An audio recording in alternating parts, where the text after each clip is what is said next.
I declare the meeting open and welcome you to the May meeting of Council. The recording of this Council meeting will be available to the public on Council's website for a minimum of 6 months. In accordance with Council policy, I will now ask Council staff to confirm that the recording has commenced. Yes, it has, Mayor. Thank you, Sandy. First of all, I'd like to acknowledge that we meet today on the land of the Malacca people, the traditional custodians of the land. Our Aboriginal people have a deep spiritual connection to both land and our waterways. And in fact, they've cared for them for over 40,000 years in Tasmania. We would like to acknowledge and respect their customs and acknowledge their elders, past, present and emerging. And welcome everybody that's viewing from home tonight. This is our third recorded council meeting now, and the second to be live streamed to your homes. Tonight I have in the chambers with me our General Manager, Emilio Reale, and I will ask actually the General Manager to introduce the staff that are with us tonight. Thank you, Mayor.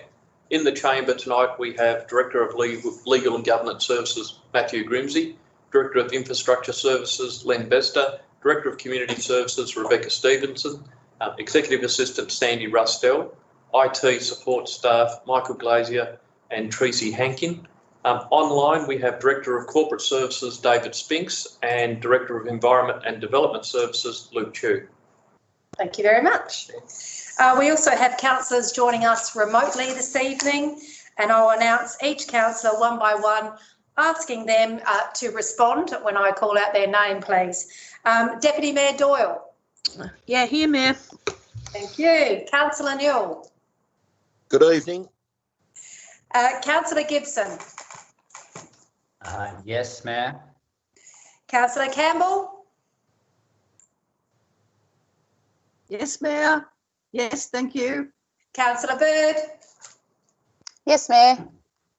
And Councillor O'May. Present, Mayor. Thank you. Lovely to have you all on board this evening. We move on to item 2, non-attendance. And we do have one apology this evening. Councillor Wilson is an apology.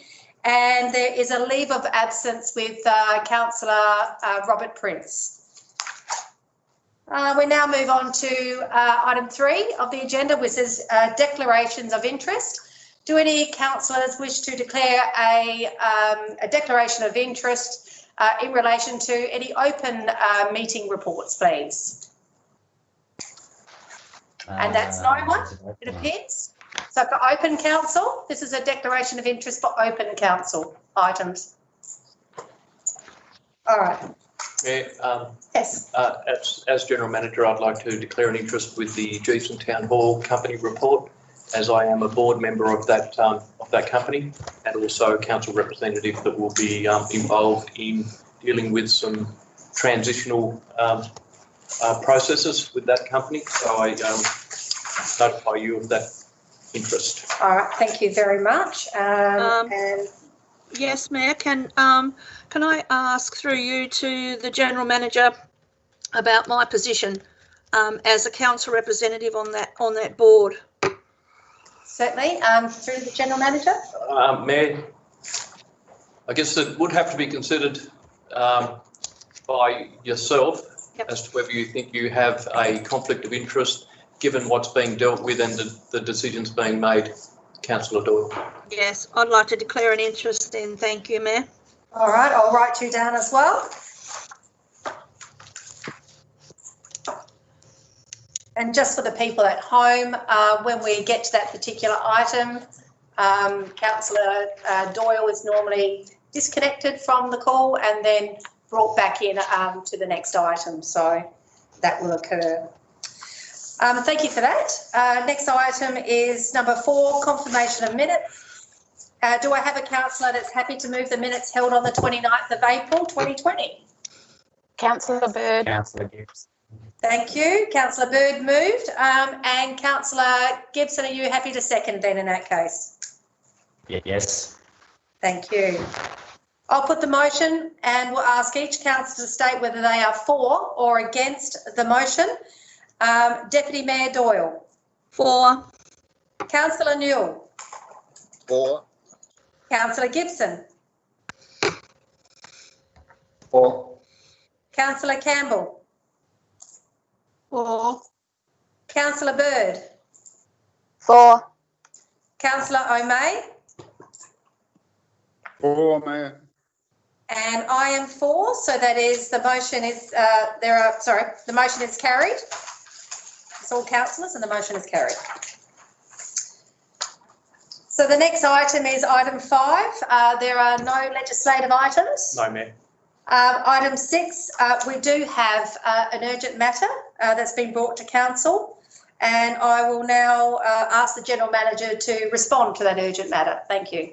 Thank you, Mayor. Yes, I'd like to bring on an urgent matter, and it's in relation to changes to the Local Government Association of Tasmania meeting rules. In accordance with the Regulation 8.6 of the Local Government Meeting Procedures, Regulations 2015, I report that it's not possible to include the matter in the agenda as relevant information was not received until Monday the 25th of May 2020 after the agenda had been finalised. The matter is urgent due to the response being required, and it has to be provided to the Local Government Association of Tasmania by 19 June 2020 prior to the next ordinary meeting of Council. Advice has been provided under Section 65 of the Act in a report to be discussed in open council, and there is a recommendation, Mayor. All right, lovely. Also, I will read out the recommendation and then I will ask a councillor to move and a councillor to second, so we can actually include that on tonight's agenda. So the recommendation reads, pursuant to Regulation 8.6 of the Local Government Meeting Procedures Regulations 2015, the urgent matter of changes to the Local Government Association of Tasmania rules to be listed on the agenda for discussion as agenda item 15.008/20 in open council. Do I have a councillor to move that motion? Yes, I do, Mayor. As Deputy Mayor Doyle. Sorry, can I have a seconder, please? Councillor Campbell. Thank you, Councillor Campbell. So I'll put the motion and we'll ask each councillor to state whether they are for or against the motion. Deputy Mayor Doyle. 4, Mayor. Councillor Newell. 4. Councillor Gibson.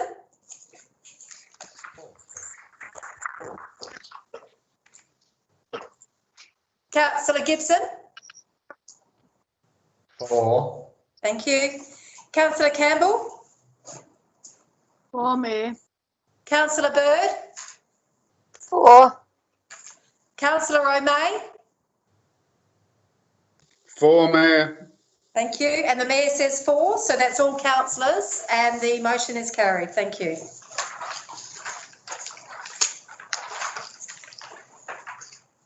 Item 7. Councillors, do you have any announcements to make this evening? Perhaps if you could call your name out first, if you do.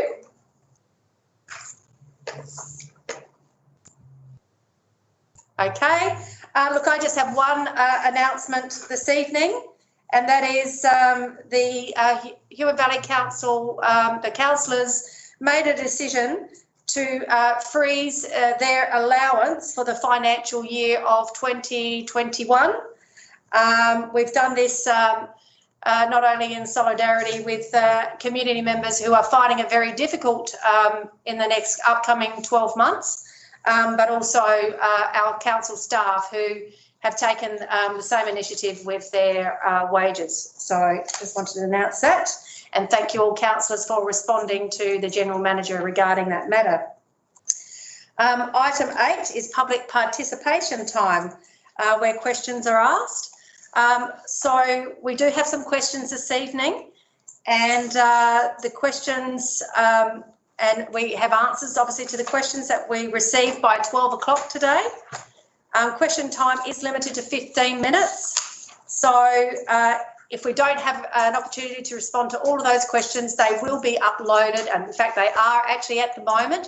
You can visit our website and go to this council meeting and you will see the questions and the answers that were put forward before 12 noon today for public question time. I have one answer to a previous question taken on notice, And I will ask the General Manager to respond to this one. Thank you. Thank you, Mayor. This is from the Australian Services Union, and it was actually provided at last meeting. The first question is regarding ongoing employment. Can the General Manager provide assurances to Huon Valley Council's employees that no employees will have their employment terminated as a result of COVID-19, and that Council would prioritise the maintenance of employment of each of their employees in any budgetary decision moving forward? And the answer is the COVID-19 situation is challenging from an employment and budget perspective. Huon Valley Council has resolved to close its visitor information centres at Huonville and Geeveston, which have been under review for some time.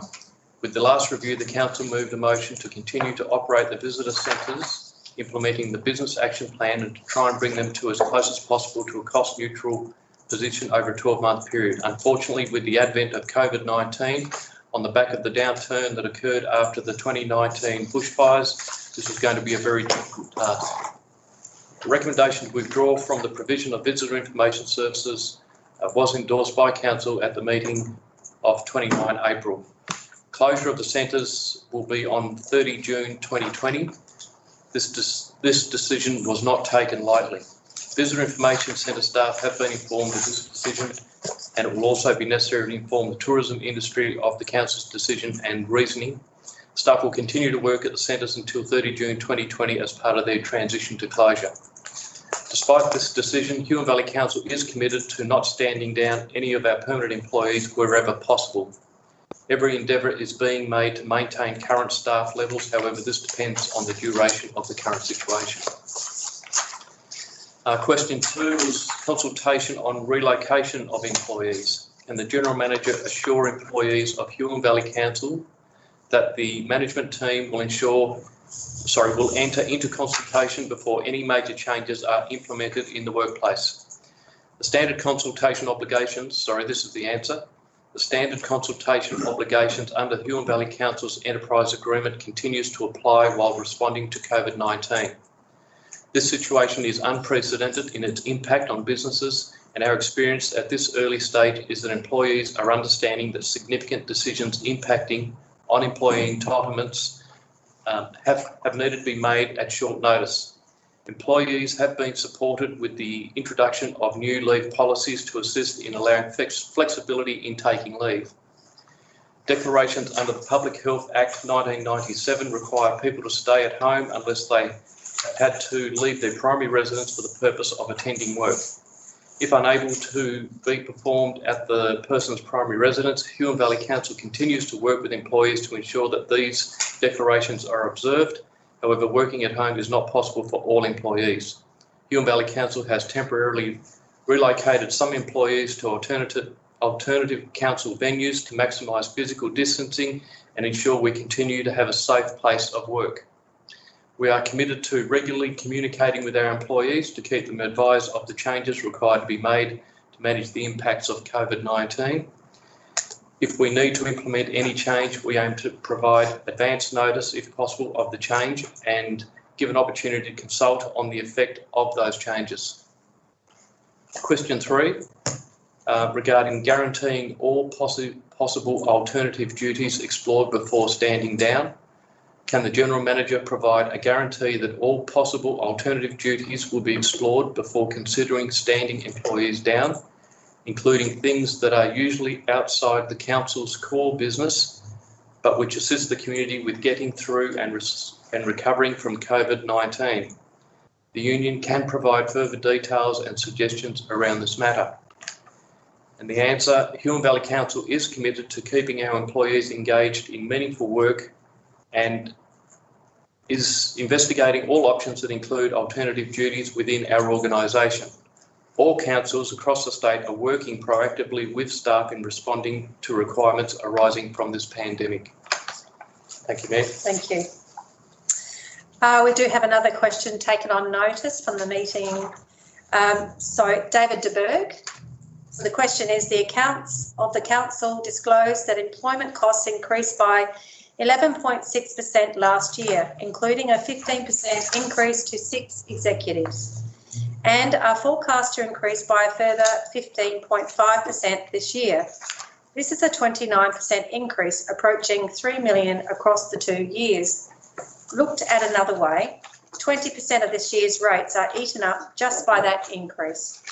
Can Council provide a breakdown of how much is represented by salary increases and how much by employee number increases, and provide an explanation for the increase, including what, if any, additional services are being provided? And Council's response to Mr David de Burgh is, Council's Enterprise Agreement 2016, with effect from 1 July 2016, provided for a 2% salary and wage increase every 6 months on 1 July and 1 January. Analysis at that time provided evidence that council remuneration levels were generally speaking below the market. In relation to the percentage increases referred to in the question, they do not show the full picture. This is because the 2017-18 year was an aberration in that it was unusually low due to a number of vacant positions for extended periods. The following analysis shows a clearer picture. All figures excepting the 2019-20 budget figure are sourced from Council's financial statements. And there is a table, and the table reads, employee costs for 2019-20 actual is not yet available, but the budget is 12.194 million. In 2018-19 for employee costs, the actual 10.559 million and the budget 11.001 million. 2017-18 employee costs were 9.464 million for actual, and budget was 10.251 million. And 2016-17 budget, 2016-17 employee costs, actual was 10.330 million and the budget was 10.416 million. As can be seen, the 2017-18 employee costs were considerably under budget and also considerably under the previous year. Costs in 2018-19, therefore, were always going to increase over this low figure, and they did. The increase was fully budgeted, even though, again, the actual cost was less than budget. The budgeted increase from 10.251 million in 2017-18 to 11.001 million in 2018-19 was mostly due to increased staffing levels in the childcare and medical services area to ensure staffing levels were sufficient to meet the increased activity in those areas. These additional employee costs were offset by the increase in user charges. The enterprise agreement increases are also contributed. In relation to the executives, the increase referred to in the questions relates to salary only. Executives are remunerated on a total remuneration package basis, and using these figures, the increase was 7%. The following statistics from Council's annual report demonstrates the increase in activity across a number of areas. Activity levels as reported in annual reports 2017-18 and 2018-19. For 2017 and 18, provided childcare hours were 157,011. Planning application approvals were 343. Customer service visits were 63,849 and medical centre visits were 20,447. In comparison to the 2018-19 year, provided childcare hours were 170,694, which was an increase of 13,683. Planning applications approval for 2018-19 were 407, which was an increase of 64. Customer service visits in 2018 and 19 were 66,631, which was an increase of 2,782, and medical centre visits in 2018 and 19 were 21,720, which was an increase of 1,273. And thank you, Mr. De Berg, for your questions. Or question. If I could just ask our administration support what time we're at the moment, please, for the 15-minute question time. 6:20, 5 minutes. Thank you very much, Tar.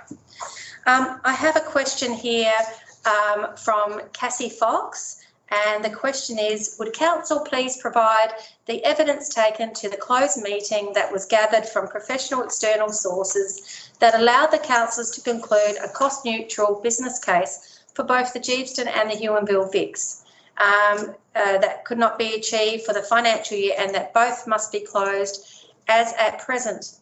No professional in the tourism industry is able to predict the visitor tourism prospects for Tasmania with our international market at only 16% of our total visitor market, and peak season doesn't start until at least December. And Council's response to Cassie Fox is, no professional external sources were required to conclude that a cost-neutral business case for Council, the Geeveston and Huonville VICs, which is the Visitor Information Centres, could not be achieved for the next financial year. The combined budgeted general rate subsidy for both centres for the 2019-20 financial year is approximately $310,000. As at the date of the Council consideration, this was projected to come favourable to budget as of the 30th of June 2020.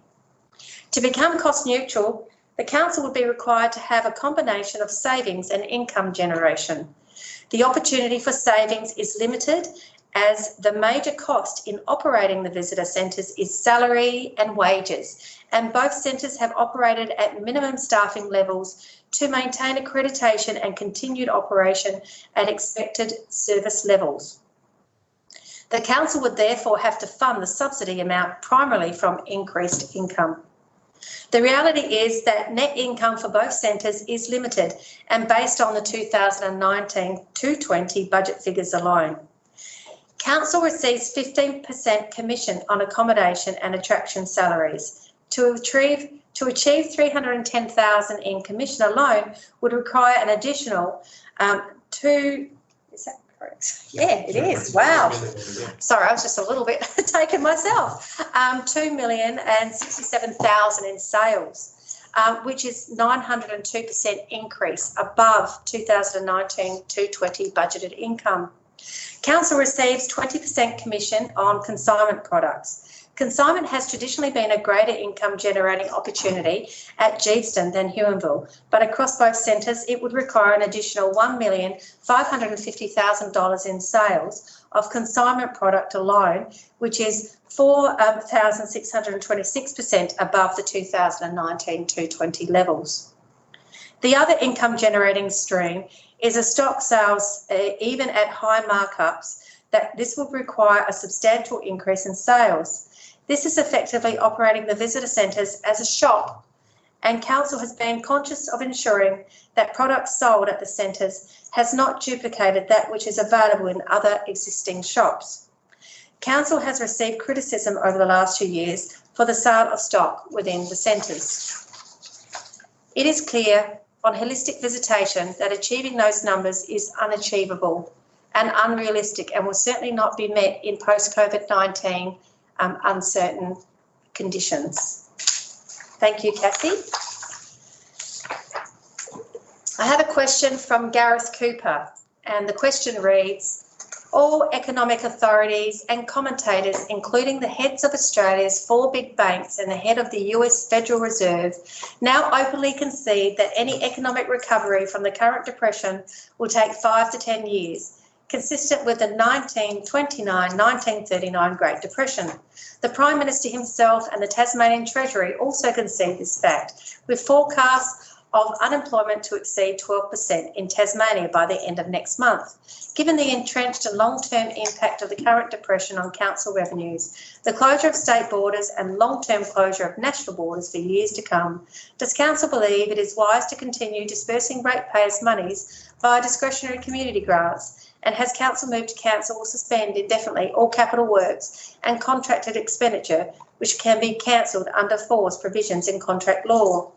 And the answer is to Mr Cooper, is Council has released a quick release grant program to fund small community recovery projects. Council is proposing to redirect its community grants program in the 2021 financial year to a community support package with a report on the recovery measures included in tonight's agenda. Council has not suspended its renewal capital works program. Councils have been urged by the government to continue and even expand their capital works programs to assist in local and regional economic recovery. Where contractors are to be used, they must satisfy appropriate criteria to be selected to do the contracted works and are managed accordingly. Thank you. That is the 15 minutes time that is allowed. And as I mentioned earlier, all of the questions that were asked by the public and our responses are located on the meetings tab for tonight's council meeting, and they can be read there. And thank you very much for those people that did provide questions before 12 o'clock today.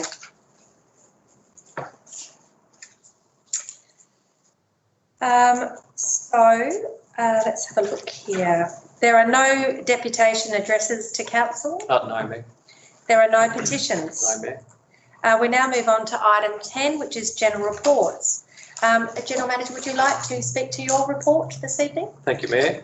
Just as a overview of the highlights, Mayor, just in the attachments, I can give a bit of a COVID-19 update on what we've been doing in our community services areas mostly.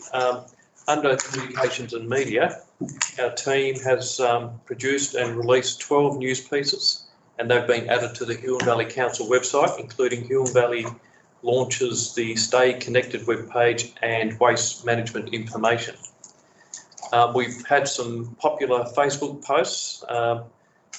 The live stream that we did on community updates of COVID-19 on the 8th of April, that had 917 people engaged with that post.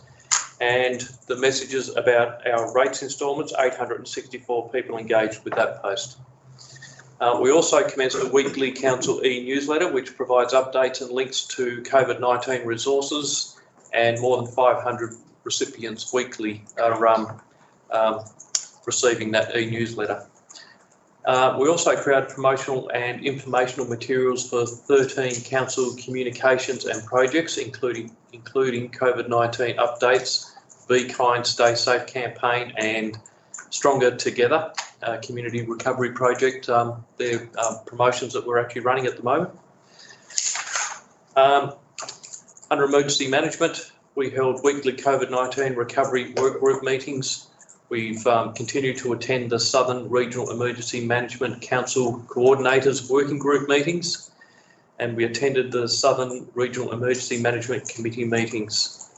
We also have been working on the development of a Huon Valley Council COVID-19 Recovery Action Plan, a recovery platform, Stronger Together, which I just mentioned, developed a community art connection program called Heartfelt. We've developed a draft community recovery grant program, which is also in tonight's agenda. Development of a draft community recovery model and community support package, and development of a community survey for emerging issues and recovery ideas. And that's the main highlights, Mayor. Thank you very much. We now go on to the Mayor's activities report. Due to the fact that it's an emergency recovery period, which is always an extremely busy time when you're actually in recovery mode. So most of my activities have been around online meetings and teleconferences, involving meeting with politicians and attending regional forums, also being the conduit for acquiring and distributing of information and connecting people in relation to business, tourism and welfare. Anzac Day was, of course, a very different day this year, and many of us made the Anzac pledge and stood at the end of our driveways, and it was lovely to see our neighbours coming out in force to support that event. Council also learned that they would not be receiving the Tas Water dividends for the 2021 financial year, which is a value of $447,000, and also wouldn't be receiving the last 6 months dividends for the current financial year. So that would be half that, which would be about $220,000. Yeah. Which was some pretty tough news to hear, but nonetheless, it's what we are living with. That concludes my activity report. I now have got here the audit panel meeting minutes. Would Deputy Mayor Doyle or former member of that committee, Councillor Newell, wish to make any comments regarding the meeting minutes? Yes, Mayor, if I may. We discussed a great deal of things, and the main drain was one, and we had Len give us a rundown. We also talked about the risk that we have to people working at home, and we talked about, what we could do about that as far as making sure people are, at the right desk height and so forth. And then we thanked Alison and David for their service and to the Huon Valley Council. And yeah, we look forward to, we hope what good things for them in the future. And then Councillor Newell resigned, which means now we have a vacancy, which I think will be filled tonight, Mayor. Thank you very much. Thank you for that update. We have the Youth Committee minutes that are here tabled this evening. I'll just refer to the Director of Community Services, Rebecca Stevenson, whether she would like to speak on that matter. Thank you, Mayor. I can just give a quick, short update there. It was only a small meeting with a couple of our members, but it was a good opportunity to check in. So this was, a month in to COVID. So it was a good opportunity to have a conversation with those and get some feedback on the impacts and the challenges that our youth are facing around COVID. And that also gave us some insight for our Youth Services Facebook page as well, that our youth officer managers, and that we're in the middle of school holidays as well, and we had a lot of young people doing their schooling from home, so how we could engage with them that way. And the other thing that they are still continuing to work on, which is the mental health wallet for our young people. So we're hoping to see some drafts of that come out in the next couple of weeks. Excellent. It's exciting to see. Yeah, absolutely. It is important work that they do, that's for sure, keeping us connected. Thanks for that. The STCA draft minutes for the 17th of February are also tabled this evening, and contained within that documentation is an update on tourism, waste, membership, regional priorities, representation on the Hobart City deal, and regional climate change initiative, financial statement, and the 2021 budget proposal and proposed activities. Do any councillors wish to table or speak to their activities this evening? Through you, Mayor. Yes, Councillor.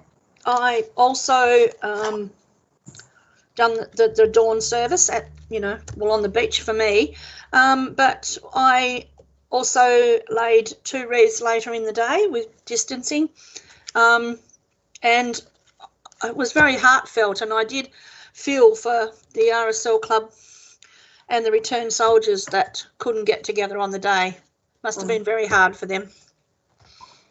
But I also would like to make note of the Signet Scouts, who usually do the dawn service in Signet, but they done it online, and it was very moving. So well done to them. Thank you. Thank you very much. Any other councillors? Something there. Yes, Councillor Campbell, certainly. Yes. Yes, I'd just like to follow on from Councillor Doyle. I actually went and laid the wreath at the Signet Cenotaph, and again, it was moving. It was sad to see there were so many wreaths laid there, but you could feel for the people who couldn't be there on the day, and that would have been quite distressing. So it was a privilege to actually go along and represent the council in laying that wreath. And I thank you for the opportunity. Thank you. Right. All right, thank you very much. We'll move on then. Is someone happy to move a motion that the general reports and minutes for the period 1 to 30 April 2020 be received and noted? Councillor Campbell. Thank you, Councillor Campbell. Thank you, Councillor Campbell. A seconder, please. Councillor Bird. Thank you, Councillor Bird. So I'll put the motion and we'll ask each councillor to state whether they are for or against the motion. Deputy Mayor Doyle? For. Councillor Newell? For. Councillor Gibson? For. Councillor Campbell? For. Sorry, for. Councillor Bird? For. Councillor O'May?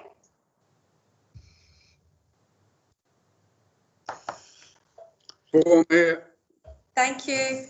And the Mayor is for, so that's all councillors and the motion is carried. Thank you. We now move on to item 11, council workshops, and I'll hand over to the General Manager. Thank you, Mayor. We had quite a busy time with workshops. On the 21st of April, we had a traffic management study presented by the consultants who undertook the study, Burberry Consulting. They provided a presentation and this was to determine the benefits and the traffic flows associated with the proposed bypass road. So this is a study that they conducted in the whole Huonville area to work out the volumes of traffic that may be taken around by a link road around the northeast of Huonville. They used modelling, micro-simulation based models to simulate traffic networks and focused on key routes around the Huon Highway and Main Street and Channel Highway, the Esplanade, Wilmot Road, Sale Street, Knights Road and Club Road. So they're finalising a concept plan and costings, so we should be hearing something back from them fairly soon. We also had an economic benefit for the relocation of the depot.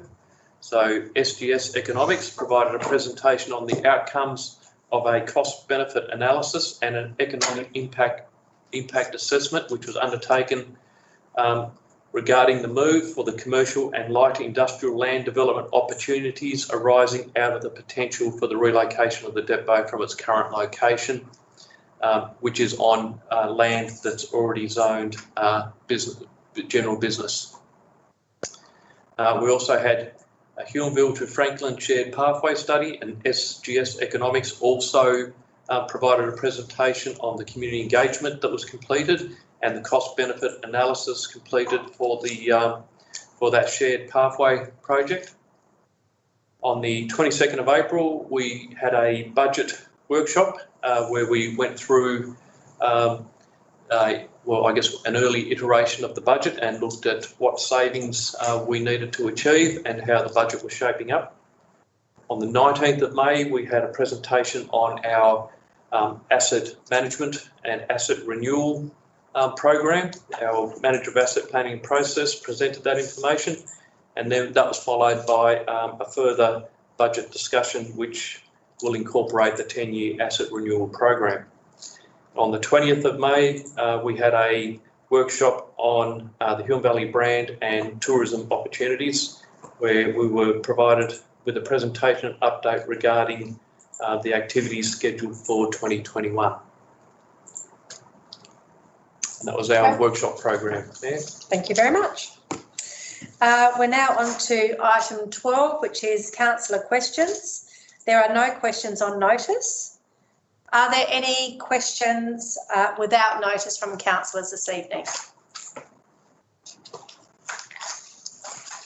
I will take the silence as there are no questions.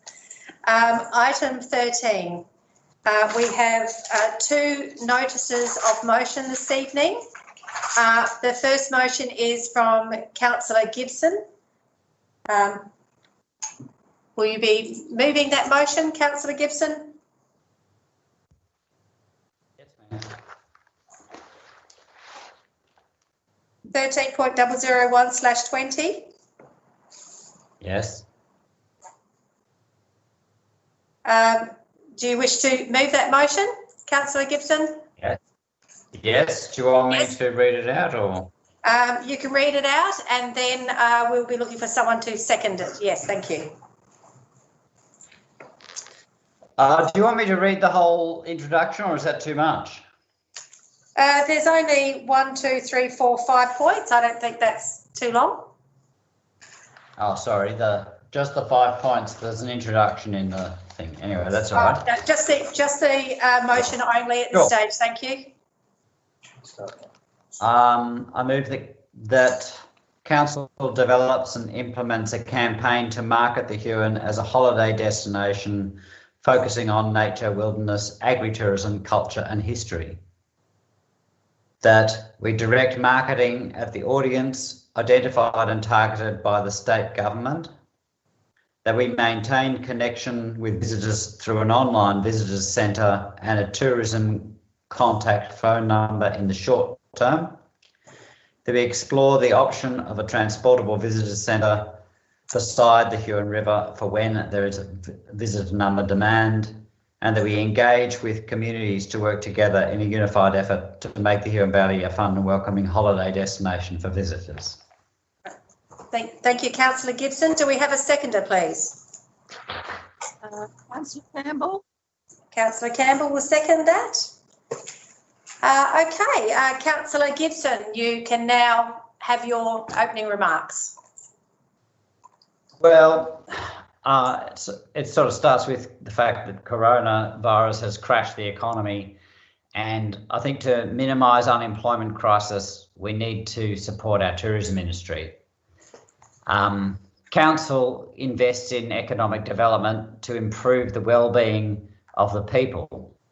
And in the Huon, by increasing local employment, we address social issues such as drugs, mental health, family violence, housing affordability, etc. All the issues that we're on council to try to address. This is why now isn't the time for us to wind back support for tourism. I think we need to be getting visitors to stay here, and that's our best bet for recovery.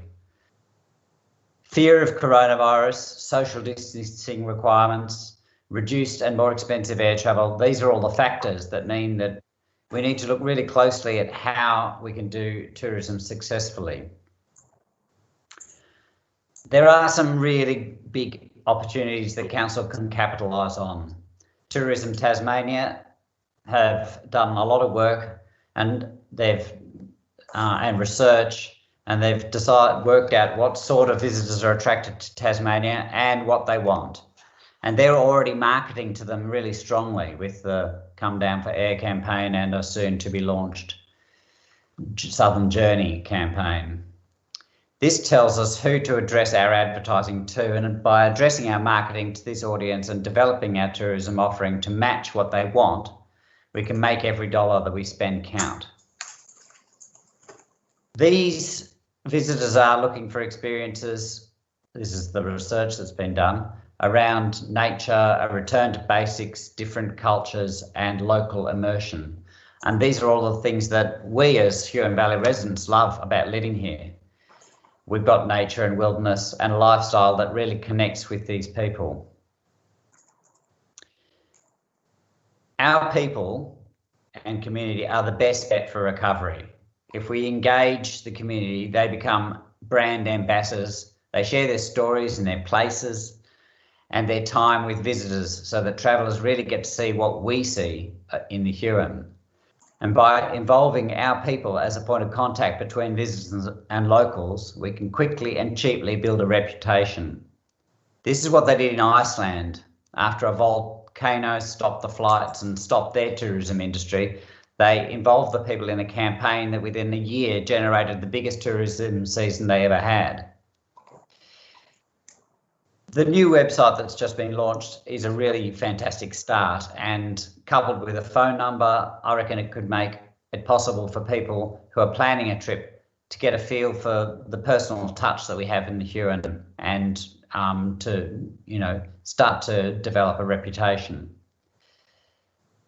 when visitors start to return, I think it is worth exploring the possible benefits of the transportable visitor trailer that Councillor O'May mentioned in a workshop earlier. This would cost a fraction of what we were spending on visitor centres, and it would still provide a vehicle for face-to-face connection with locals. It could be staffed by volunteers, relocatable to various venues, including festivals. I'm pleased that a lot of the motion that is already what our council's doing, and therefore it's in budget. And I propose that other aspects of the motion use existing staff and resources from the brand budget. The motion emphasises holiday destination as the direction for tourism because the Huon Valley doesn't have those high impact tourism magnets. Day trips aren't very good for our economy. High value visitors puts less pressure on communities and our place compared to high volume. We're a long way from the ferry, and so our visitors have to be really quite committed. And it's quicker to recover when we don't have so many people. Okay, 30 seconds, Councillor Gibson. There's a lot to work out, but I think that there's some things we know. We need to act to let people know about us. A holiday model is the way to go to get people here. We can piggyback off to what Tourism Tasmania has done, and we need to maintain contact with our potential visitors, and engaging with the community will really help our success, and they are the 5 bullet points of the motion. Thank you very much. I will now ask each councillor to make a comment, and I will call out their name to do so. And just to let councillors know that I'm actually rotating those opportunities through the evening so that it's not always the same sequence of order, which was a request that came out by a few councillors after the last meeting. So, Councillor Newell, would you like to make a statement or ask some questions? Oh no, look, I'd just like to say after the workshop on the Your Brand, on the Huon Valley brand website, the new website that we've put a lot of money into, I believe that's quite enough to be investing for the next 12 months or out of the next budget. I wouldn't like to see any money come out of that budget. I think it's all very much needed. I think it's going to be a game changer for us. And look, I couldn't recommend a mobile visitor centre, I'm afraid. I just think it'd be, it's fine to say that we would voluntarily staff it, but I don't think we would. Where would it be overnight security wise? I think it would be create a headache. I honestly don't think we need it. I think we've got high impact attractions. I think the Airwalk, I think it nearly attracted 100,000 visitors in a season. I think Hastings Caves, the thermal pool, Cockle Creek, the South Cape Walk are all big attractions, and I think that with our Your Brand website, when it's up and running, will be ample. Thank you, Mayor. Thank you, Councillor Newell. Councillor Campbell.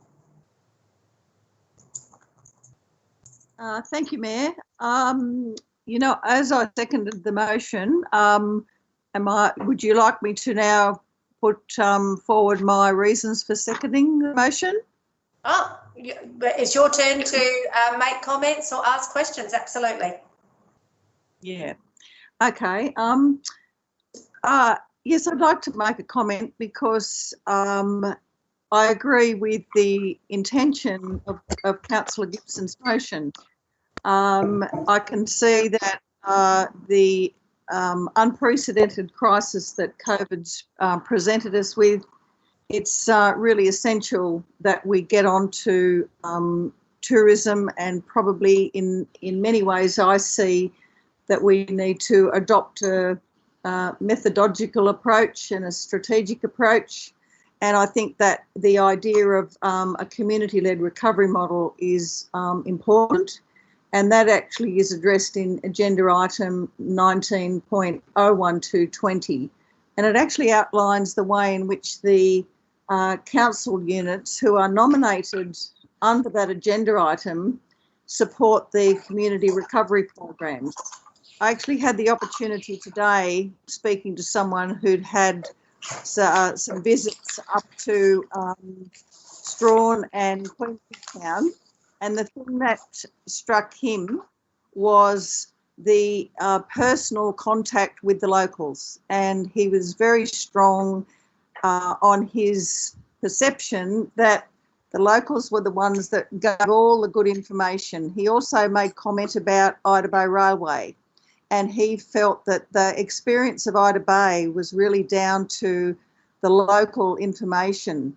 So I think with the crisis that we have and the financial economic impacts on the Huon Valley community, I think the important thing is engaging with tourism stakeholders and community members is of the utmost importance for council now and during the long-term recovery of tourism. And I see that there is an opportunity to do that. We have to find our way forward in finding the best solution for that in the next few months. Thank you. Thank you very much. Councillor Bird. Thank you, Mayor. I also appreciate the what you've put forward, Paul. I do wonder, a lot of it is crossing over with what the brand's already doing. I'm not supportive of the an online visitor centre or a contact phone number for the short term. I sort of think after the council's decision to close their visitor centres and put off those staff, that doesn't sit well with me to then have somebody on the phone and online when those people could be doing that job. I do like the idea of a transportable visitor centre. I think that really can give our Dover and Far South community good connection to the tourism industry. I think to be able to move something down there that could be moved between Dover and Southport and Cockle Creek, once our visitors move on from, you know, the Huonville, Geefston areas, they've actually got access to information down there and a friendly face. That would just be amazing, I think. Yeah, so I understand where you're coming from, but at the same time, I guess there's a couple of points there that I can't really support. Thank you, Councillor Bird. Councillor O'May.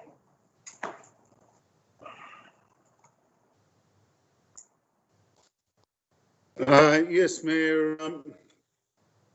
I like some of the points that Paul has raised there. I believe that the mobile tourist centre in time to come is something that will be a positive move for the valley. It can be moved around from events such as the Dover Sea Fest to the Ranelagh ground for the Winter Fest, to the Cygnet Folk Festival and whatever is available at the time, and it's a very cheap option. But right at present, due to our budget constraints, I believe that we should not be following through on that until such time as there is an improvement in tourism and we can see that there's going to be a need for such a facility. I also agree with Councillor Bird's comments that I believe there's a crossover in the brand that we currently have.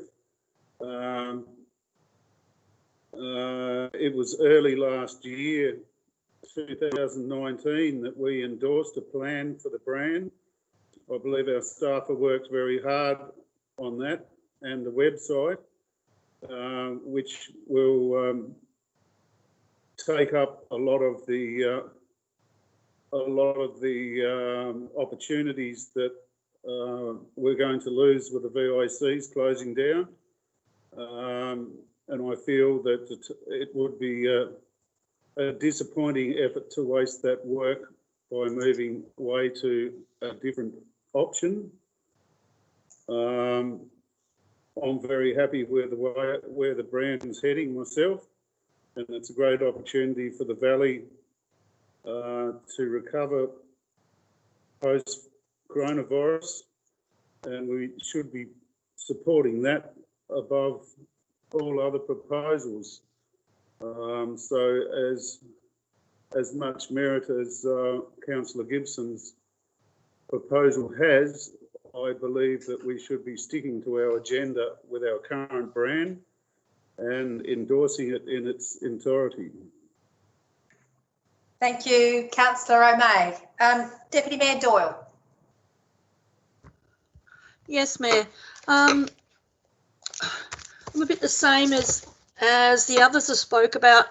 There's some points that I really agree with, Paul, and there's others that I feel that might be better later on. The portable kiosk idea is great. I believe Kettering has one. I haven't seen it. I haven't been to Brunia lately, but I have been emailed a list of where there is portable kiosk pop-up ones. I was talking to a member of the Tasmanian Caravan Association this week, and the things are that they're waiting to come back to the Valley. They were disappointed when they had to go back to where they live in the state of Tassie somewhere up north. So I think that naturally the caravanners will be back. And we also have to realise, I suppose, that we have industries that are not tourist industries that we have to make sure, and which the brand does because it's for everybody in the Valley, that everyone is aware of what industries we do have in the Valley. So, yeah, I probably can't support the motion, Paul, but there is definitely some of the things in there that I really like, just probably not some of them. So thank you, Mayor. Thank you very much, Deputy Mayor. I just have a couple of comments. Absolutely can understand the intention of what you are trying to achieve, Councillor Gibson, but I do probably share the opinion of most of my fellow councillors, and that is that there are some aspects that I can already see have been well communicated within the brand, the Huon Valley brand, but there are other items there which we haven't, I suppose, discussed as what the whole package would look like for the Huon Valley brand against, you know, budgeted items. So I think it's too early for me to be able to endorse all of the items that you've actually put on there today. But thank you for putting it forward anyway. Councillor Gibson, do you have any closing remarks, please? Oh, you're on mute. Yeah, just fix that. Thanks. Yeah, I mean, there are a number of points there. I agree with Councillor Newell and others that we've got a really nice website with a lot of work behind it, and this motion certainly doesn't move away from that in any way. What it's trying to do is make the connections between the visitors and this website. The motion with regard to the trailer is, as is written, is to explore the option and see whether it's worth pursuing when we need it. So I don't know. I think exploring that now is not a bad idea, but I mean, there's not an enormous rush. I think we really need to focus on supporting tourism, because it is the business area that is made up of lots of small operators, and they can't on their own advertise and develop the sort of visitor connection that the council can. So I really do believe that this is a council effort that's needed here to make this work and to pull tourism out of what is going to be a really, I mean, we've not even started on how bad it's going to get yet, but and I believe the sooner we start working on it, the better. But I will come back with a modified motion in a future meeting that's a little simpler for you to not so many parts. Thank you, Councillor Gibson, for that closing remark. So now I'll put the motion and we'll ask each councillor to state whether they are for or against the motion. Deputy Mayor Doyle. Against, Mayor. Councillor Newell. Against, Mayor. Councillor Councillor Campbell. I'm for it, Mayor, but I understand that it's necessary for some changes to be made. Okay. But I think the intention's four's fine. Thank you. Yep. Councillor Gibson. I'm for it. Yeah, I do need to ask you. Councillor Bird. Against. Councillor O'May.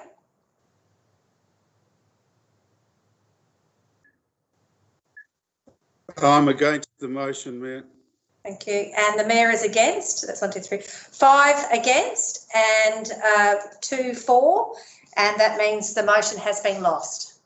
Thank you. Thanks, everyone. So we have the next motion. Notice of motion we have is from Councillor Bird. Councillor Bird, will you move the motion and then I'll ask you to read it out? Yes, so I'd like to, I'm reading this out now, am I? Yes, so you're moving the motion? Yes. All right, and yes, if you could read it out, please. Yep. I'd like to move that Council write to Minister Ferguson requesting improvements to the Huon Highway, specifically the immediate inclusion of the Huon Highway between Huonville to Cockle Creek for the corridor study announced by the Minister on 22nd of March 2020. That it be extended the Huon Highway to Cockle Creek. Presently, the Huon Highway ends in the township of Southport. Council would consider road swaps for the sections of road not in state growth ownership, e.g. Loom River, Cockle Creek Road. C, improve the standard, widening shoulders, line marking barriers, tree removal and geometry of the Huon Highway from Geeston to Cockle Creek.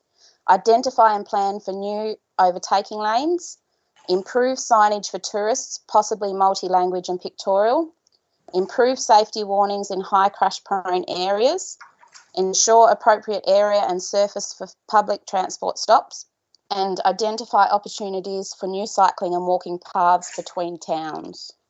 Thank you. Is there a seconder for the motion? Yes, Mayor. Thank you, Councillor Doyle. Councillor Bird, do you have any opening comments to make? Yeah, if I could just make, or just give you some background. On the 8th of January, Council wrote to Minister Ferguson requesting the state government invest in the Huon Highway, with particular emphasis on Geeston to Cockle Creek. On 22nd of March 2020, Minister Ferguson announced that state growth would fund a corridor study of the Huon Highway from Hobart to Huonville.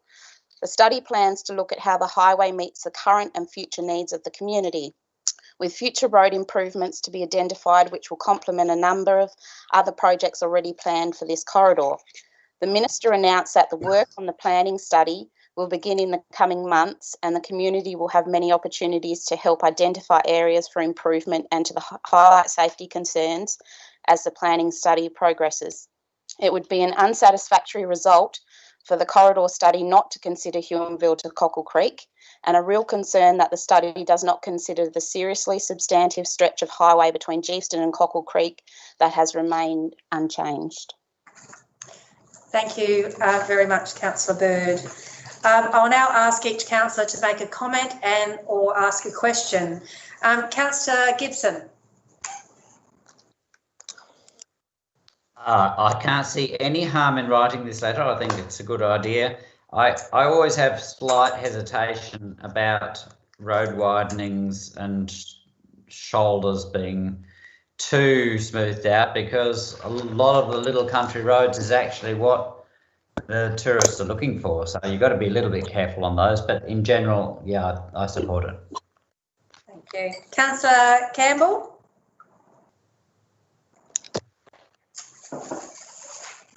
Thank you. Look, in principle, I support it. I do think it needs some refining in what we believe we need in terms of the landscape for the Huon. You know, there is a safety factor, no doubt, and I agree with Councillor Bird's motion in that respect.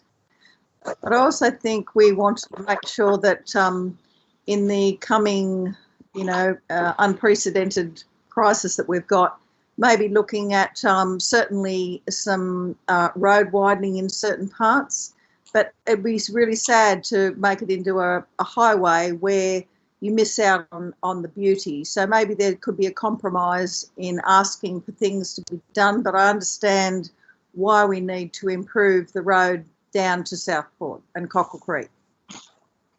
Thank you, Councillor Campbell. Councillor O'May?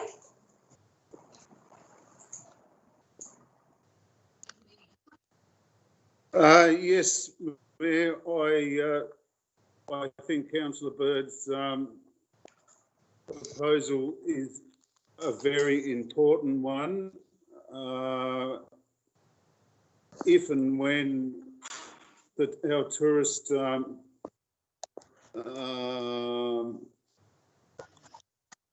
influx increases, I believe it's extremely important, as a lot of people have come to the Huon as tourists, but only for day trips.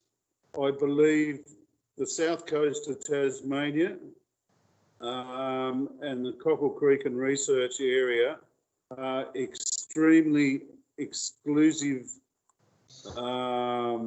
wilderness areas and very picturesque, and most of all, to get people to go that far will entice them to stay on more than a day trip.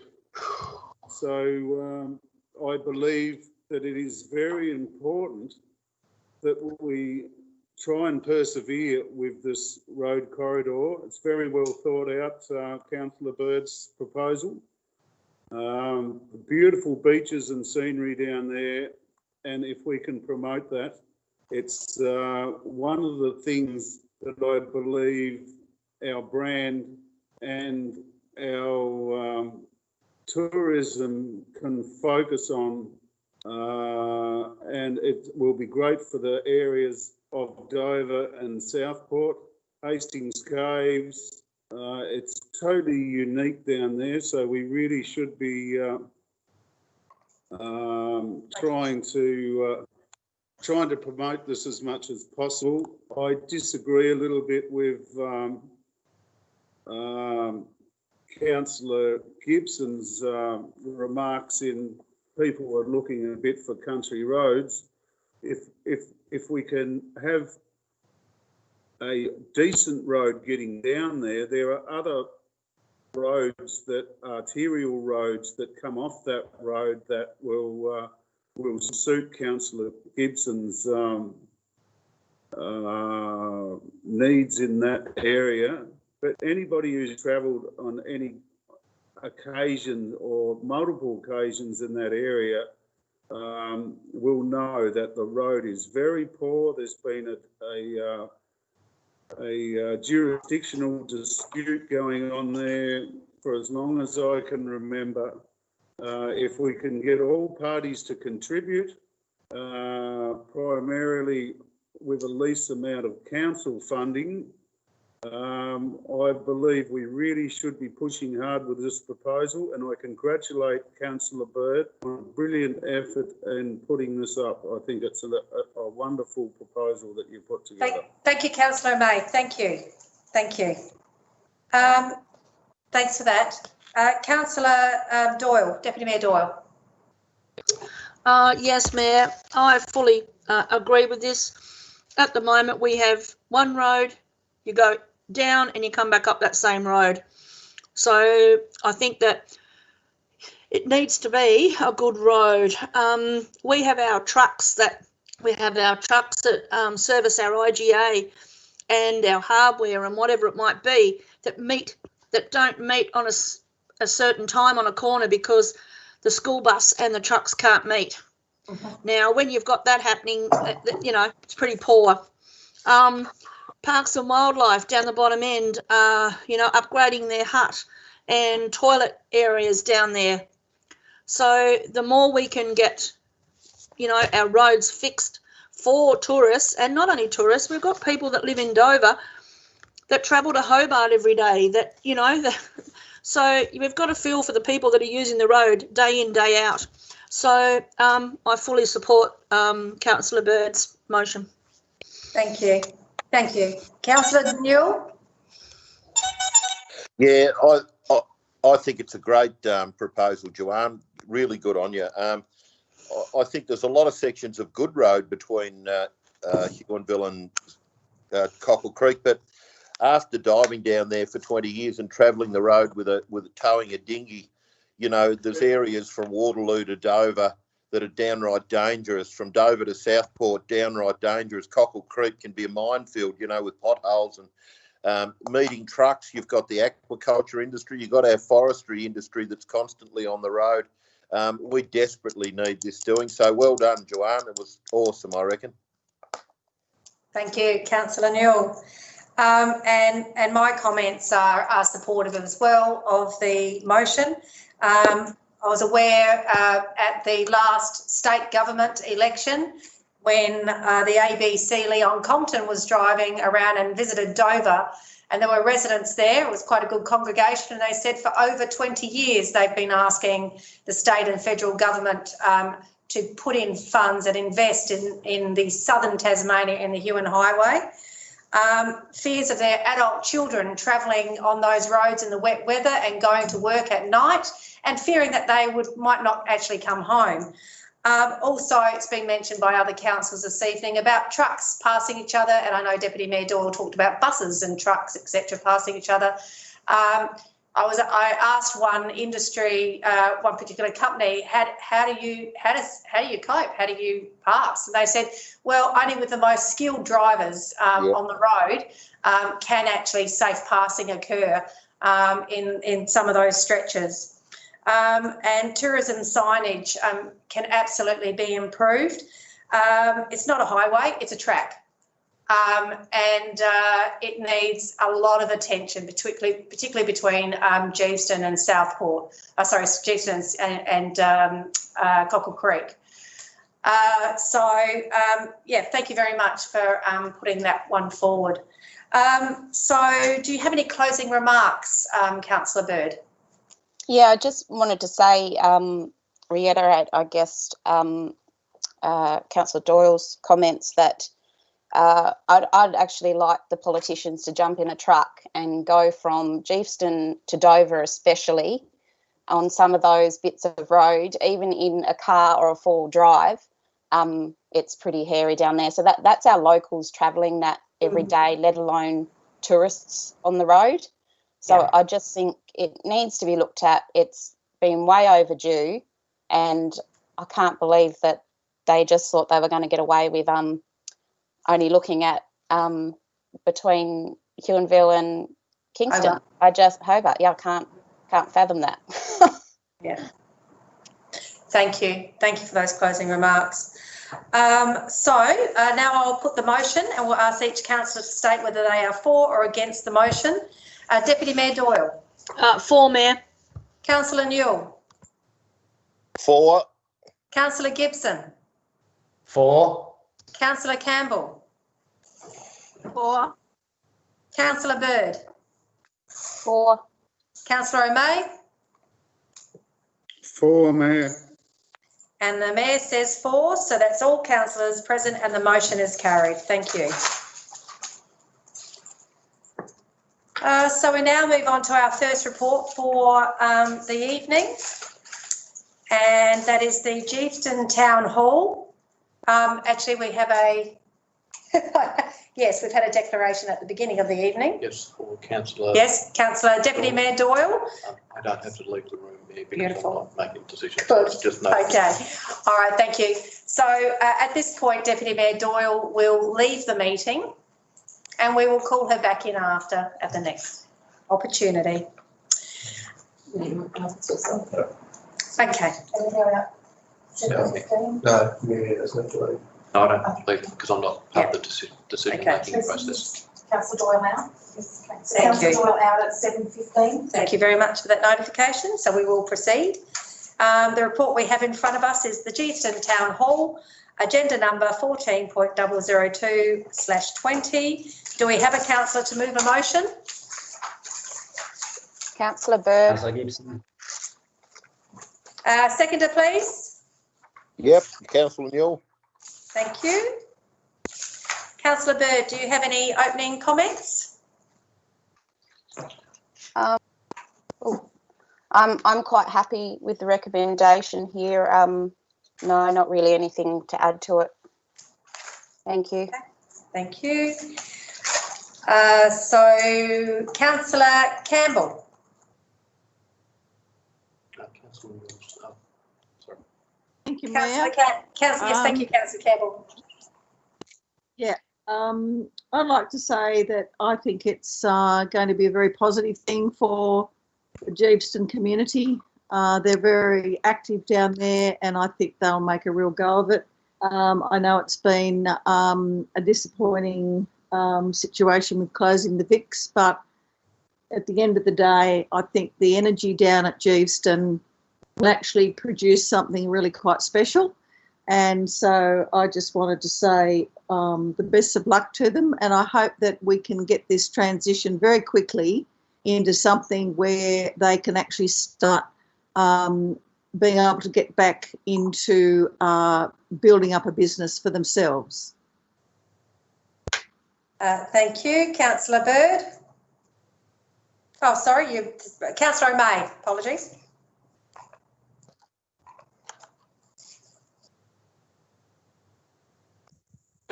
I endorse Councillor Campbell's comments there. I think any positive direction we can give towards Geefton there at present is a good direction, and I believe I support this proposal, and I think Councillor Campbell summed it up very well, so I'll leave it at that. Thank you. Councillor Newell. Yeah, look, I think it's the best outcome. I really do. I know it's a bit of a touchy subject that we, we had to close our visitor centres, but I think it was inevitable with the money we were losing. I honestly think the community down there at Geefton's always been strong, and I reckon in 12 months' time, even they will say, with the brand behind it, with everything else, and taking over the stock and selling it off on a deal, I think it's going to be great for the community down there. We've made a decision. We all made that decision, and we need to stick by it and be confident. And I'm really confident with the people down there that it'll be a great little hall. Thank you, Councillor Newell. Councillor Gibson. Yeah, I think it's similar comments to everybody else. I think it's quite exciting. The talk about the restructuring, and I'd be interested to see what how that all comes out. But I definitely support this team. Have done a lot of work in this area, going ahead and working it out. Great, thank you. I've just first of all got a question for the General Manager. And that's just in relation to just a very quick question regarding in the recommendation in B, and it talks about community engagement regarding the Geeston Town Hall. Will at some point it come back to council a report about what level we will go out to community engagement on? Because I know it says higher level. Mayor, I think it was already endorsed to be at a collaboration. Is that what you call it? Endorsed. Okay. It's talked about. It's been talked about. That is the intent. It will be at the collaborative. Would it make it easier to put actual collaborate level in now, in B, than actually, or is it, can it be done later? Mayor, we have commenced a survey in the community. Well, not yet. It's not live. It's not It's like drafting a survey. So we've drafted. we've drafted the engagement committee to plan. start. Yeah. To bring it back for a decision on the level, we're looking at the June meeting. So we're intending to have the engagement starting in the next couple of weeks. Would you prefer it now being in the recommendation? If it doesn't, then wait for June. Doesn't affect the recommendation that's there. You can you can drop it in there. Yep. So I'd just like to put to councillors. Did you hear that conversation, councillors? Between staff? Yes.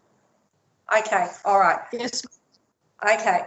So what I'm suggesting, because I am definitely supportive of the proposal that GTHco have put forward to council and that we are considering tonight.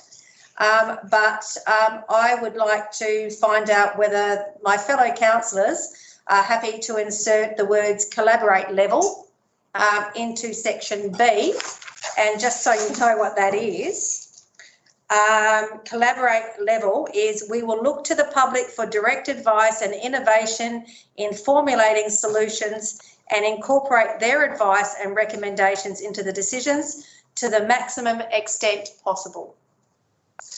And that's the higher level. So just very quickly, if I could ask the question to my fellow councillors, would they be happy to consider inserting that collaborate level into a B? So I'm just going to go through the list, if I may. Councillor Campbell? Yes, thank you, Mayor. I would like to include that. I think it's vitally important now to actually assure the community. So, yes, I would. Thank you. Thank you. Councillor Bird? Yes, thank you, Mayor. Councillor O'May?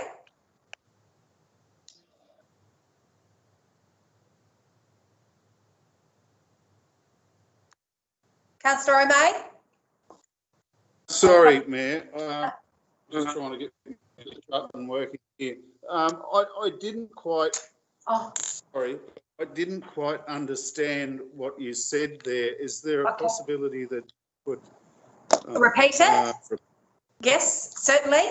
I was just asking the question of the General Manager and also the Directors of Governance and also Community Services, whether it would be a good opportunity now at tonight's meeting to actually name what level of consultation we will do with the community.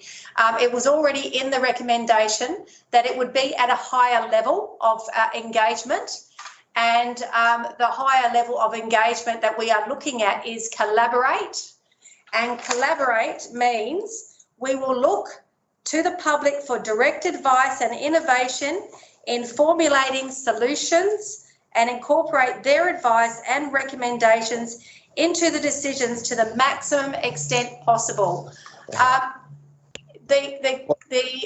staff would like to start engaging with the community, and they have indicated that they are absolutely okay and support putting those words into the B, inclusion. So I was just seeking a very quick response, if I may, from my fellow councillors as to whether you are happy for the words, community engagement at the collaborate level. Community engagement at the collaborate level to be inserted into B. So are you okay with that? Yeah, absolutely. Beautiful, thank you. That sounds a great improvement there for people to have their input and understand what's going on.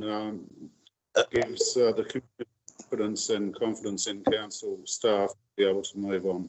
Sure. Thank you so much. Councillor Newell?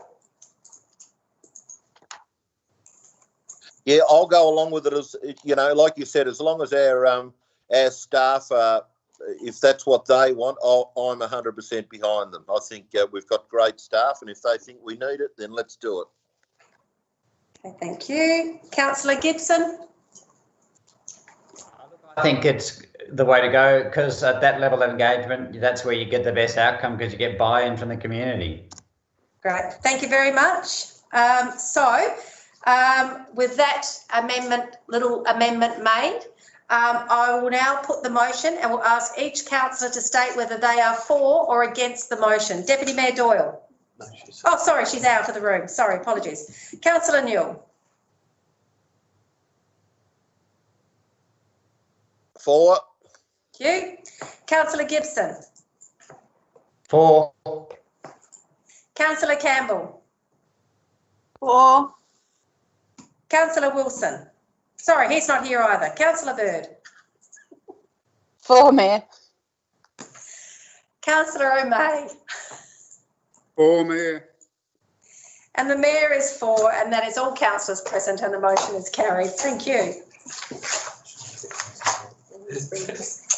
Well, just now, we'll bring Deputy Mayor Doyle back into the meeting now.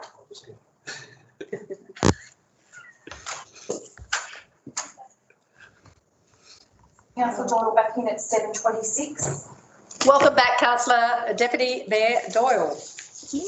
Thank you, Mayor Enders.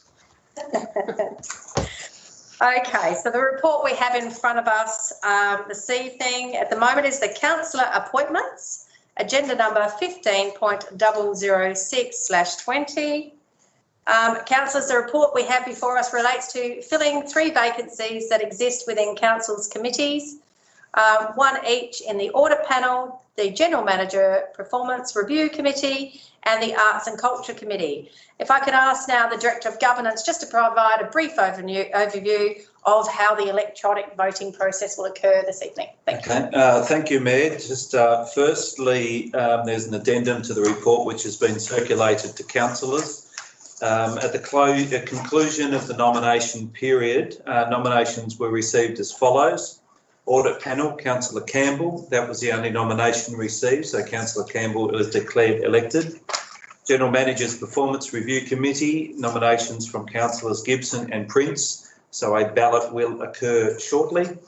And for the Arts and Culture Committee, Councillor Campbell was the only nomination, and she is declared elected. And apologies to Councillor Campbell for initially overlooking that nomination. So the amended recommendation has been provided just to simply note the appointment of Councillor Campbell to those 2 committees and to hold a ballot. For those who are watching, we have electronic forms which councillors have access to undertake their voting electronically. Voting is totally anonymous, and once done, I will calculate the votes and announce it to the meeting. So that's the recommendation there.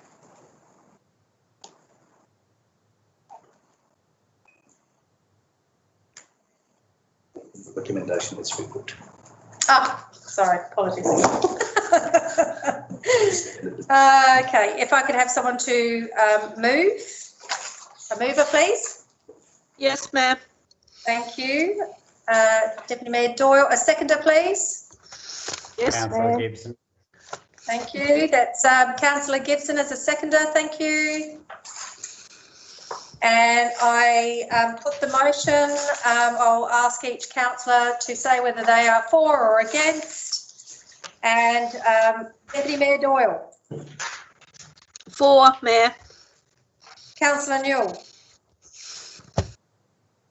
For. Councillor Gibson. For. Councillor Campbell. For. Councillor Gibson.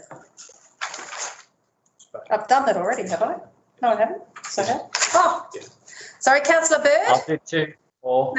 No, sorry. Councillor Bird. For, Mayor. Councillor O'May.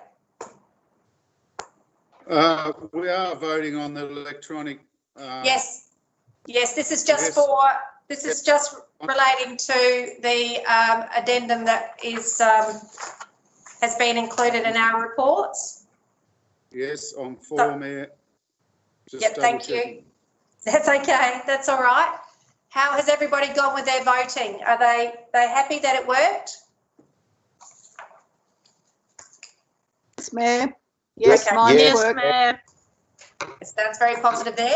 That's all councillors present, and the motion was carried, and we'll just wait for a response from the Director of Governance. Okay, I have 4 responses on the Microsoft Office one, so I'll just make sure. I'm waiting on one response for the Google Docs.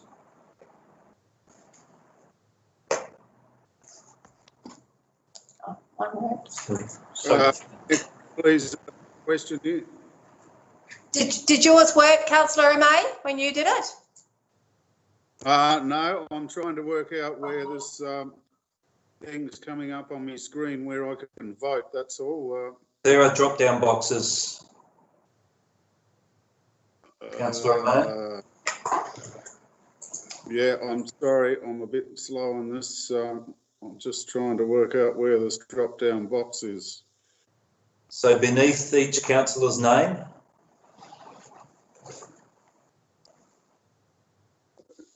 Yeah, I haven't found that yet.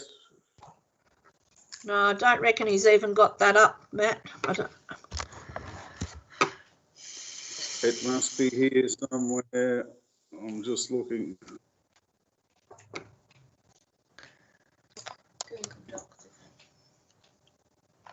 Oh, I've got mine. I'm sorry, I can't find this box here. Your backup plan. I'll send a new link. There's a new thing I'll put it in the chat. So you've clicked on the link from the email that I sent? Sorry, Mayor, I can't find this electronic voting thing. Councillor May, Councillor May, Matthew said that he sent an email to you and there was a link. Yeah. Is that what you've clicked on? Yeah. I'm trying to get two email. I'm trying to get two things on my screen at the same time. I did have it there today. I'm just looking through another device here. Sorry about this hold up. Where is it? Here. Would it help, Councillor May, if we sent you a new email with a new link?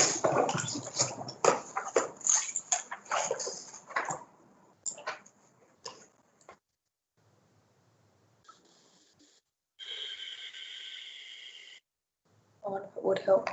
Right, have the test ballot fill out form again.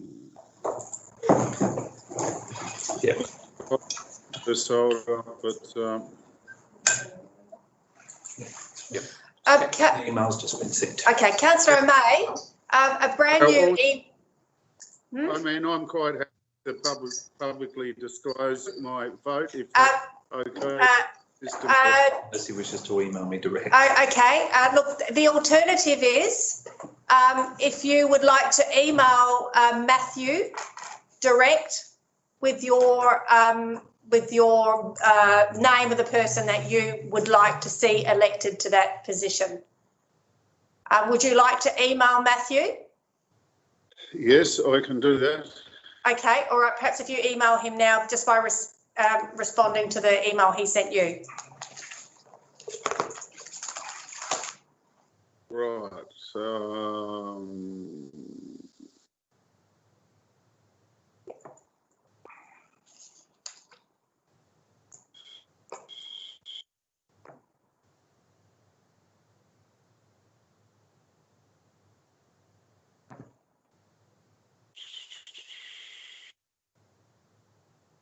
Sorry, I'm not very techno.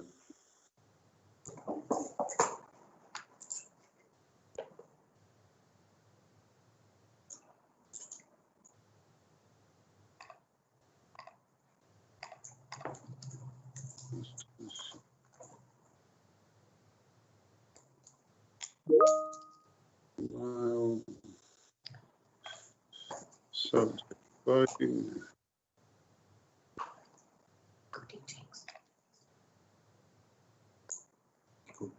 That'll be easier. Text. That's my Text message.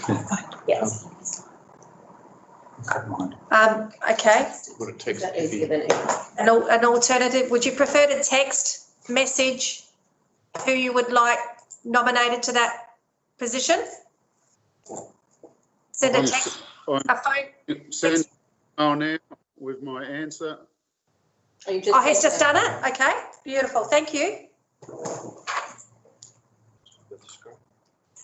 No, they've all sent their We cameras. have received. Thank you, we have received it now. Thank you, Councillor O'May. Sorry about that, Mayor. That's okay, these things happen.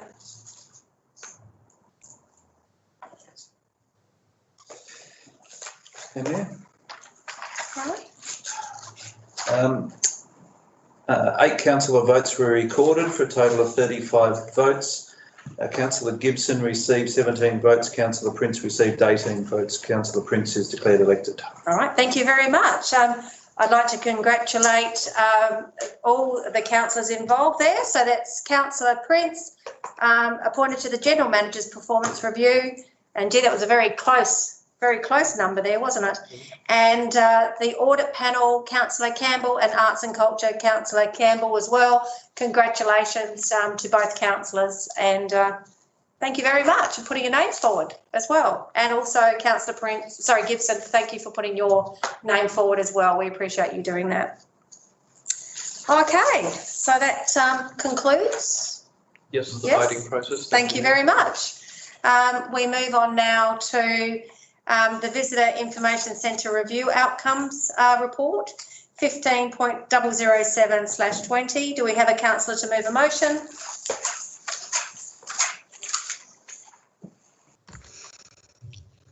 Councillor Bird. Thank you, Councillor Bird. A seconder, please. Councillor Doyle. Thank you. Councillor Bird, do you have any opening remarks? I just wanted to make comment that there was sorry.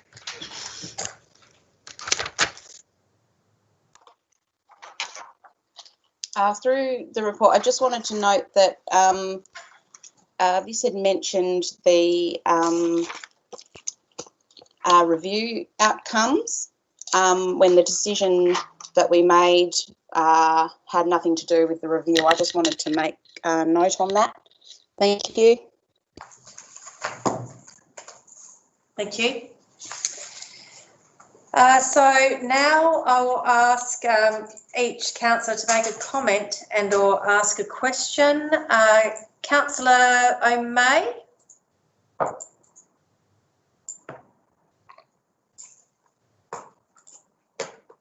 Sorry, Mayor, can you say that again? Yes, just wanting to know whether you have any comments or questions to make in regards to the Visitor Information Centre Review Outcomes Report. No, Mayor. The only comment I'd like to make in regards to the Visitor Information Centre is I think we've spent a long time in regards to this issue, and I would like to put it behind us and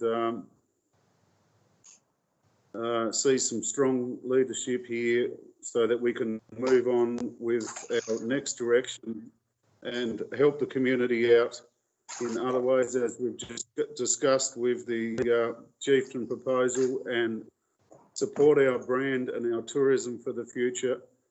And I believe we've all done a good job. We've thrashed it out for several time, and I really believe we should move on from here. Great, thank you very much, Councillor O'May. Deputy Mayor Doyle? No, nothing really. It's just that this has been a really one of those sort of game-changing things that happen. But moving forward, I believe that the people of Geeston, and not only Geeston, we've got to remember that Geeston is the gateway to the far south. So this opens up a lot of doors for a lot of people, and I think that even if we don't have a visitor centre and we just have a community hub, it will still create that feel that people can get the information on where to go, the special little things to look at that you don't see in tourist bureau, in brochures from tourists, for tourists. So thanks, Mayor. Thanks very much. Now we go on to Councillor Newell. Yeah, look, I endorse the report, Mayor, and I also endorse a tough decision we had to make after 12 months of working on this, the visitor information centres. Being a councillor is hard at times, and we've taken a bit of flack on social media, but we have to all stand up. The fact that we voted for this to close, we have to put it behind us now, like Councillor Mark O'May said, and just move forward. You know, we've all made the tough decision, so let's just all get on with it and embrace what's next. Thank you. Councillor Gibson.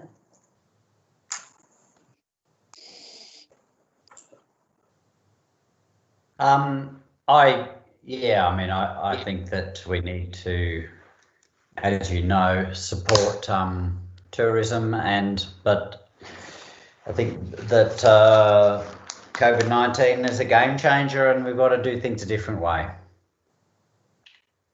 Thank you. Councillor Campbell. Yes, I'd just like to make a comment that it was a disappointing decision and not quite what I expected out of the results. I understand the budget and why we needed to make the decision, and we collectively made that decision. But for me, it was a decision that I hope we can actually engage much more with the community around the reasons why, and that they come to understand that there is a shift from our strategic understanding of what we need to do. And I think that's the most important lesson we can learn, that it is about us, how we actually care for our community. And, it's visitor centres have been a big part of the support that we've had to the community, and how we move forward now and continue to support them is probably the most critical thing, and a way we could do it positively with them as well, showing our support to them and how they're struggling. Thank you. I probably couldn't add much more than what my fellow councillors have tonight at various degrees of what they've said. So I will refer back to Councillor Bird if she has any closing remarks. No, thank you, Mayor. All right, lovely, thank you. I will put the motion. I will ask each councillor to state whether they are for or against the motion. Deputy Mayor Doyle. For, Mayor. Councillor Newell. For, Mayor. Councillor Gibson. For. Councillor Campbell. For. Councillor Bird. For. Councillor O'May. For, Mayor. And the Mayor is for, so that's all councillors present and the motion is carried. Thank you. Oh, that's on through now. Thank you. Okay, yeah, I've got that here. Right, so the next report that we need to be dealing with is the changes to the Local Government Association of Tasmania rules. And what I will do is I'll read out the recommendation prior to a motion being sought. The recommendation we have before us this evening is that the report on proposed changes to the Local Government Association of Tasmania rules for online annual general meeting be received and noted. The council supports proposed changes to the Local Government Association of Tasmania LGAT rules to allow for meetings to be held by telephone or other technology, whether audio or audio-visual. As proposed in agenda item 2.1 of the special meeting of LGAT to be held on Friday, the 26th of 2020. C. Council appoints Launceston City Council Mayor Albert Van Zetten to vote as proxy on behalf of the council at the meeting. There will be an opportunity to ask questions, of course. First of all, do I have a councillor to move a motion, please?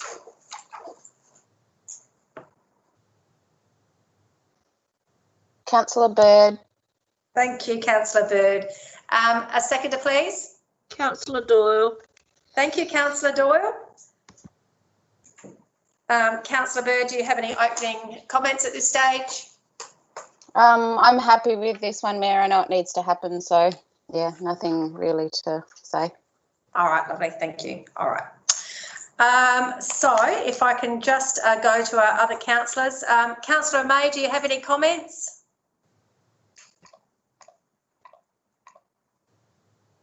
No, Mayor. Thank you. Deputy Mayor Doyle? No, Mayor. Councillor Newell? No, Mayor. Councillor Gibson? No comments, no. Councillor Campbell? No, Mayor. I don't have any questions either. So just going back to Councillor Bird, if any closing remarks? No, thank you, Mayor. All right, lovely. So I'll put the motion and we'll ask each councillor to state whether they are for or against the motion. So we have Deputy Mayor Doyle. For, Mayor. Councillor Newell. For, Mayor. Councillor Gibson. For. Councillor Campbell. For. Councillor Bird. For. Councillor O'May. For, Mayor. Thank you. And the Mayor is for, so that's all councillors present and the motion is carried. Thank you. Thank you. Right, the next report we go on to is the financial report, agenda number 16.007/20. Do we have a councillor to move a motion?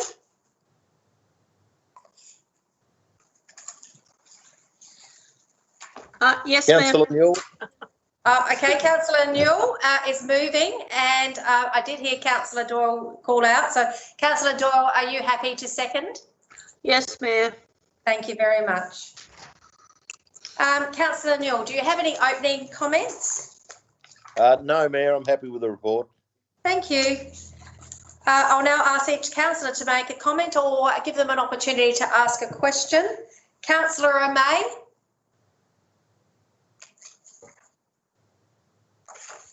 No, I'm happy in its current form. Thank you, Mayor. Thank you. Deputy Mayor Doyle. No, Mayor, I'm happy. Thank you. Councillor Gibson. I'm happy with the report, thank you. Councillor Campbell. Yes, I'm happy with the report. Thank you. Thank you. Councillor Bird. Happy with the report. Thanks, Mayor. Lovely. And I just had one question for, if it's all right, General Manager. Yes, thank you. Just in relation to number 15 on the report. Just a question. The CDO funds were received quite a few months ago now. So has a new forecast of 784,730. Does that change of position relate more to the asset reevaluation component because they've just been finalised?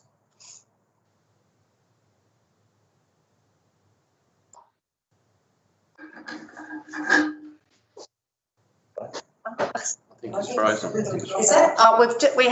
Looks like we might have a bit of a technical problem accessing the Director of Finance on that matter. So it may have to come back to it later. Well, at least it could be recorded in the minutes, perhaps. We'll just try and connect. Or a chat? Sorry, Mayor, we'll just try and reconnect and if not, we can. Sure. Disconnected, it's Yes, just not ma'am. responding. We're just trying to reconnect the director who's working remotely tonight.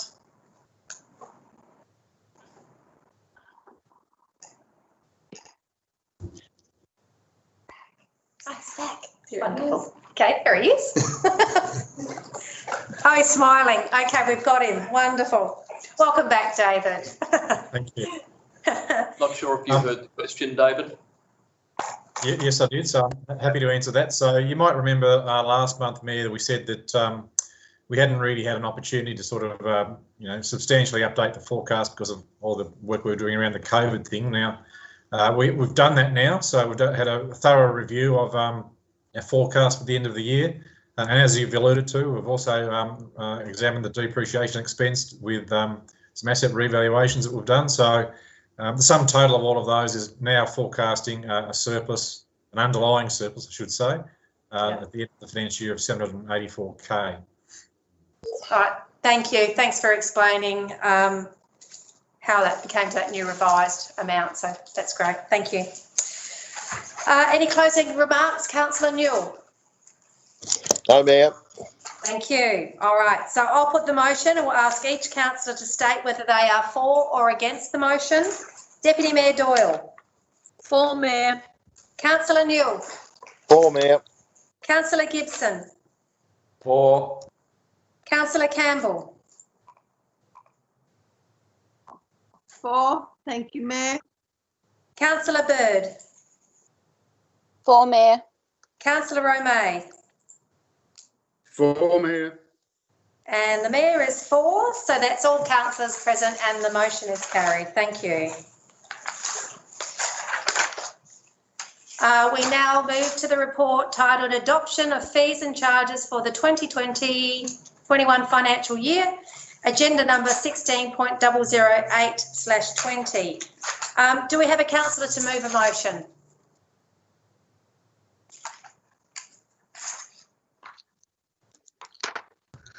Yeah, Councillor Doyle. A bit shy tonight. Yeah. A seconder, please. Councillor Bird. Thank you. Councillor Doyle, do you have any opening remarks? No, Mayor. Thank you.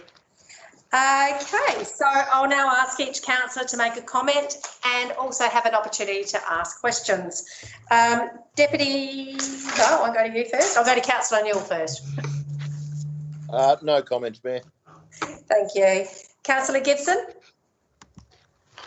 No comments, no. Councillor Campbell? No, thank you, Mayor. Councillor Bird? No comments, Mayor. Councillor O'May? No comment, Mayor. Lovely. Okay, thank you. My only comment is in relation to the council's financial hardship and payment assistance policy, Gov-Fin 006, just to remind ratepayers if they're experiencing any financial difficulty and unable to pay fees and charges, to please contact our finance department ASAP, and they're there to assist you. So thank you for that. Councillor Doyle, any closing comments? I can't hear you, Councillor Doyle, sorry. No? Now you can. Yep, now you got me. I just wanted to say that we did discuss this and we know it's going to be hard for people, and I just, the same as you, hope that people ring and let us know that when they are having trouble, because none of these decisions are made lightly. Thanks, Mayor. Yes.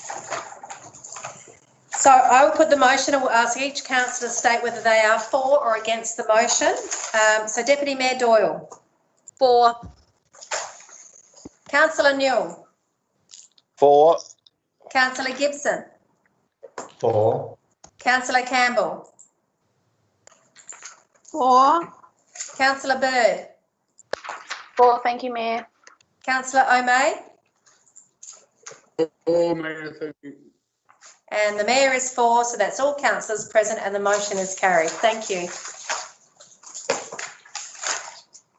The Mayor, I will now advise you that the council is acting as a planning authority as at 7:55. 7:55. In accordance with the provisions of Part 2, Regulation 25 of the Local Government Meeting Procedures Regulations 2015, the Council will now act as a planning authority pursuant to the Land Use Planning and Approvals Act 1993. The report we have in front of us is urgent amendment of the Huon Valley Interim Planning Scheme 2015 under Section 301A of the Land Use Planning and Approvals Act 1993 to rezone land at Lot 1 Huon Highway, Grove, CT 246535/1 from a utility zone to environmental living zone, agenda number 17.008/20. Do we have a councillor to move a motion? Councillor Gibson. Thank you. A seconder, please.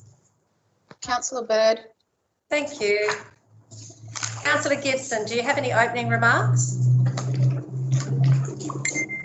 From what I understand, this was an error and it's been corrected. Yes, That's correct. that is correct. Thank you very much. And so now I will ask each councillor to make a comment or have an opportunity to ask a question. Deputy Mayor Doyle? Sorry, No, Councillor Neal? My apologies, I'm No missing. comment, Mayor. Thank you. I'll take both of you there at the same time then in that case. Thank you. Councillor Campbell? Yes, Mayor. Just inquiring about the property being previously zoned as rural residential. So when did that actually change across to environmental living? Was that under the state planning policy?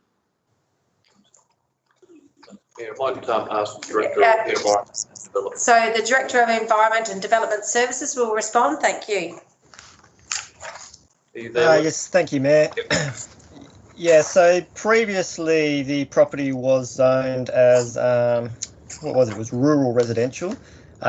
In the transition to the interim planning scheme, it should have moved to environmental living, which being the most like-for-like zone that it could have moved to. It appears to be purely an administrative error that it was changed to utilities. We can find no logical reason as to why it would have. So yeah, the switch across to the corresponding zone should have occurred at that time, but yes, for whatever reason, accidentally went to utilities. So it does meet the provisions of the minor amendment urgent amendment, which is why it's been recommended to switch. Thank you very much, Luke. Thank you. Councillor Bird? No comments, Mayor. Thank you. Councillor O'May? No comment, Mayor. For me, the Director explained it very well for everybody to understand.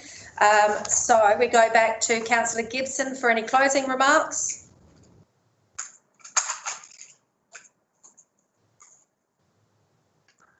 Councillor Gibson? No comment, yeah. All right, thank you. I'll put the motion and we'll ask each councillor to state whether they are for or against the motion. Deputy Mayor Doyle? For, Mayor. Councillor Newell? For, Mayor. Councillor Gibson? For. Councillor Campbell? For. Councillor Bird? For, Mayor. Councillor O'May? For, Mayor. And the Mayor is for, so that's all councillors present and the motion is carried. Thank you. We now have an application in front of us, development application sub-36/2019 for a 3-lot subdivision at 141 Palmers Road, Port Huon, agenda number 17.009/20. For this one, I might actually ask the Director of Environment and Development Services to actually give us a bit of a brief overview of this particular report, please. Yes, that's fine, Mayor. Look, it's reasonably straightforward. I guess the reason it's coming to council is that we did receive 3 representations, or the same representation sent by 3 separate people.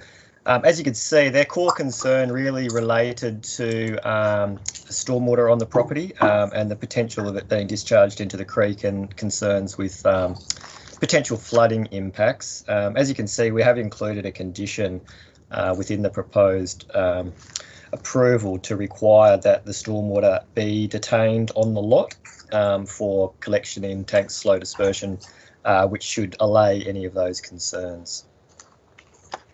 Thank you very much. Do we have a councillor to move a motion? Councillor Newell. Thank you. Seconder, please. Councillor Doyle. Thank you very much, Councillor Doyle. Councillor Newell, do you have any opening remarks? No, I think it'll be a good subdivision. The more houses down there, the better for the local township. All right, thank you very much, Councillor Newell. I'll now ask each councillor to make a comment or give them an opportunity to ask a question. Councillor Gibson. I think this looks like a reasonable subdivision. It's densifying an existing town, and I've had experience with water detention in that use in that way, and it seems to be very effective. So I have no problem with it. Thank you very much. Councillor Campbell. Yes, I'm happy with that, Mayor. Thank you. Thank you very much. Councillor Bird. I'm happy with the recommendations. Thanks. Thank you. Councillor O'May. Happy with the recommendations, and I agree with Councillor Newell's comments that it'll be great for the area down there. Thank you very much. Deputy Mayor Doyle. Yes, Mayor, I have just one question through the GM to the Director. Will the neighbours be informed about the recommendations? Yes, the any of the representatives will get sent a notification as well as a copy of the permit. Yeah, thank you, Luke, because I think that will make them feel better about because there is quite a few conditions on that, and I think that will answer some of their questions. So thank you very much for that. No worries. Thank you very much. I just have a question as well through the General Manager to the Director, and that just relates to page 35.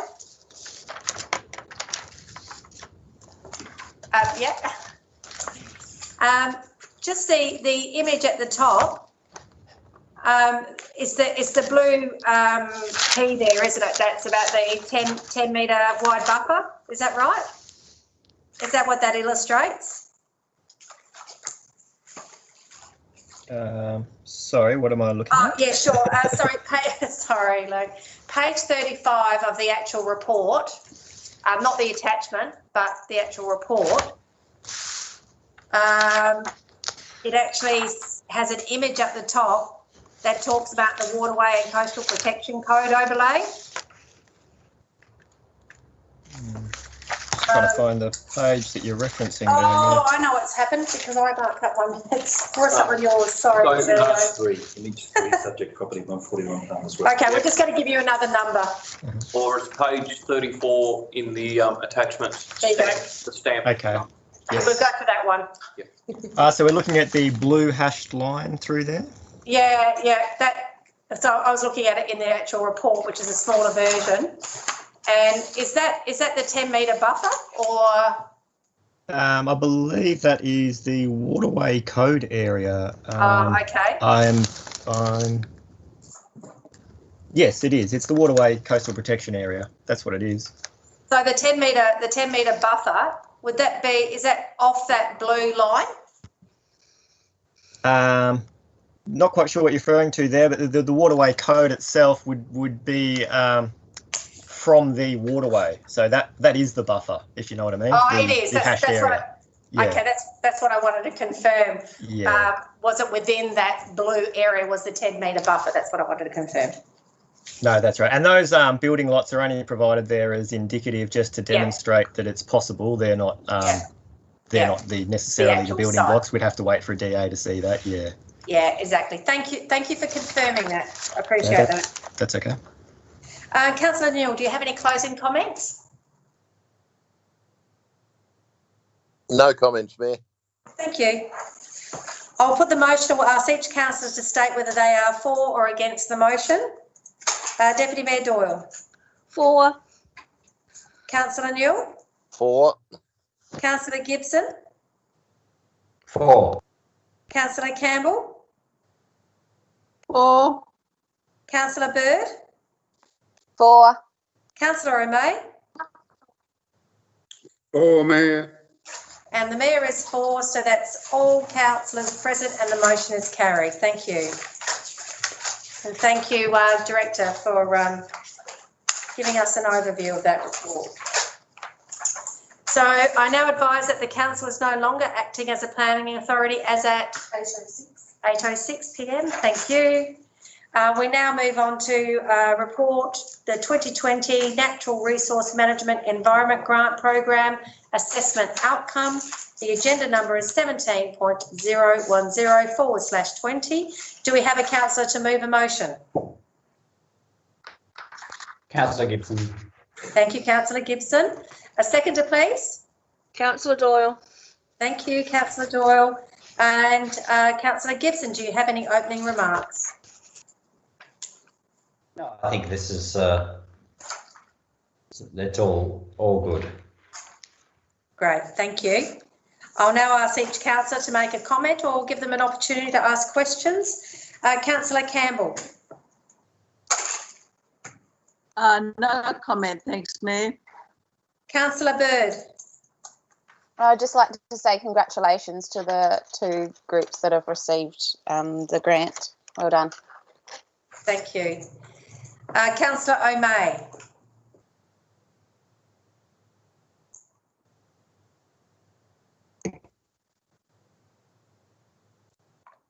I'd just like to reiterate Councillor Bird's comments there. Congratulations to the applicants, and it's a great project, and well done. I'll leave it at that. Thanks. Thank you. Deputy Mayor Doyle. Yeah, I'd just like to say through you, Mayor, that I'd like to sort of make contact with these 2 groups and see how they progress with their projects, because I think they're great, and I'm really pleased that the balance is going towards COVID-19 funding. So that's all. Thanks, Mayor. Thank you very much. Councillor Newell. Well done, and no comment, Mayor. Thank you. And the only comments I have is that these are both really interesting projects. And with the staged approach of restoring and revegetating Huon Island and then the regenerative grazing trial, there's an incredible amount of interest in farmers practicing regenerative agriculture in Australia, a real movement that is reaping great rewards and at a productivity level that is turning heads, and the environmental return to the land really demonstrates how healthy soil can be returned to a site and maintained. And I know there's a real movement here in the Huon Valley and across Tasmania, and it's be wonderful if it just keeps multiplying. So congratulations to RANT and Friends of Huon Island. We now go back to Councillor Gibson for a closing comment. Yeah, I mean, I think you're absolutely right. It'd be really good to see the results of this RANT test, and I've seen it before, and that it's amazing what they can do. Yeah. So I will put the motion and we'll ask each councillor to state whether they are for or against the motion. Deputy Mayor Doyle. For, Mayor. Councillor Newell. For. Councillor Gibson. For. Councillor Campbell. For. Councillor Bird. For. Councillor O'May. For, Mayor. And the Mayor is for. That's all councillors present and the motion is carried. Thank you. We now move on to the report, Huon Valley Council COVID-19 Recovery Support Model. Agenda number 19.012/20. Do we have a councillor to move a motion? Yes, thank you, Mayor. I'd like to do an amended. I'd like an amended motion. Thank you, Mayor. You'd like to put forward an amended motion? Would you be able to read out your amended motion, please? Certainly. Agenda 19.01220, recommendation that the report on the Huon Valley Council COVID recovery model be received and noted. The Huon Valley Council COVID-19 Recovery Action Plan is included as attachment B in the attachments to the reports be received and noted. The Huon Valley Council authorises the General Manager to approve the 2019-20 Stronger Together Quick Response Community Grants in accordance with the established guidelines, with monthly updates to be presented to Council. The Huon Valley Council supports the development of a long-term recovery strategy with a further report to come to Council to approve the guidelines associated with the following programs. 1, adopt a community-led recovery model as described in the National Principles for Disaster Recovery. Network and partner with the community, government and non-government agencies to develop and deliver community-led recovery initiatives that strengthen capacity, capability and resilience, support sustainable local community and economic development programs, nominating the following council units to maintain a long-term focus on supporting community recovery programs. That is emergency management, community development, economic development and the communications and media team. Support the operational budgets of these programs to be directed towards sustainable capacity building and recovery programs. And 5, develop a budget control that quantifies the number of employee hours dedicated to the recovery program. Number E, the Huon Valley Council agrees in principle to fund the longer term recovery grant program in 2021, subject to a further report to Council seeking approval of the guidelines and outcomes to be achieved. Number 6, community-led programs, community capacity building grant program to enable community groups to develop and deliver genuine community-led recovery projects. Number 2, local business program designed to support businesses to adapt and thrive in a COVID-19 environment. And number 3, programs that support the Huon Valley Workforce Development Project. Okay, thank you. Do we have a councillor to second that motion, amended motion? Councillor Gibson. Thank you. Councillor Campbell, do you wish to talk to your motion, amended motion? Yes, thank you, Mayor. The reasons for putting forward this amended motion is that because we have not been able to approve the Huon Valley brand budget for 2021, nor has it been agreed to how the budget allocation will be spent, item D, 7, relates to the Huon Valley brand. There has been a discussion about a community-led economic recovery. Therefore, economic recovery led by the local business sector is consistent with this amended motion. And I think under the circumstances, we need to be open to what the community have in their mind about how they would like to recover. We can see that the Geeveston model that is being proposed for businesses down there is providing a really good opportunity for that resilient way of thinking. And I think we should really support this so we can allow communities to make decisions based on their own needs and desires at this time. Thank you. I now ask each councillor to make a comment and or ask a question. Councillor Bird? No comment, Mayor. Thank you. Councillor O'May?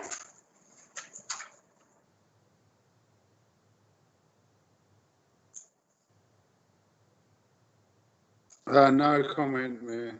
Thank you. Deputy Mayor Doyle? No, Mayor. Councillor Newell? Mayor, I'm just a little bit confused there. I was under the understanding that we're all behind the brand proposal, and that I wouldn't want to see a single cent be taken out of the brand proposal. I think it's the way we should go forward. It involves the whole community, and I think that's what we should be focusing on. Thank you. Thank you very much, Councillor Newell. Councillor Gibson? I think that sounds, I thank Councillor Campbell for her explanation, and that sounds quite clear and sensible. Thank you. Let's see if I've missed anyone. No, I haven't. It's me. I mean, I feel comfortable with what Councillor Campbell has proposed. Question, Councillor Campbell, just in regarding to the original, the original recommendation in D. 1, 2, 3, 4, 5, 6, 7. It's really number 7 that I can see that's different from the amended motion that's come forward, and there's an additional item as well, which I'll mention in a moment. So that's the only part that specifically deals with the Huon Valley brand. Otherwise, and also the other part is that you have identified that the guidelines for the longer term recovery actually come back to council, just like the actual quick response community grants guidelines came to council. You're saying that the longer term ones come to council to look at, right? Correct? Yep. Yes. And then in your amended motion under D, the last item, the last dot, is about developing a budget control that quantifies the number of employee hours dedicated to the recovery program, and that would be that's about reporting back to state or federal government or anybody else that might ask, or in a review situation, which we often have in emergency situations. I'm asking a question. Yeah. Yes, okay. That's right there. Okay. Yes. All right. Bit of data gathering. All right.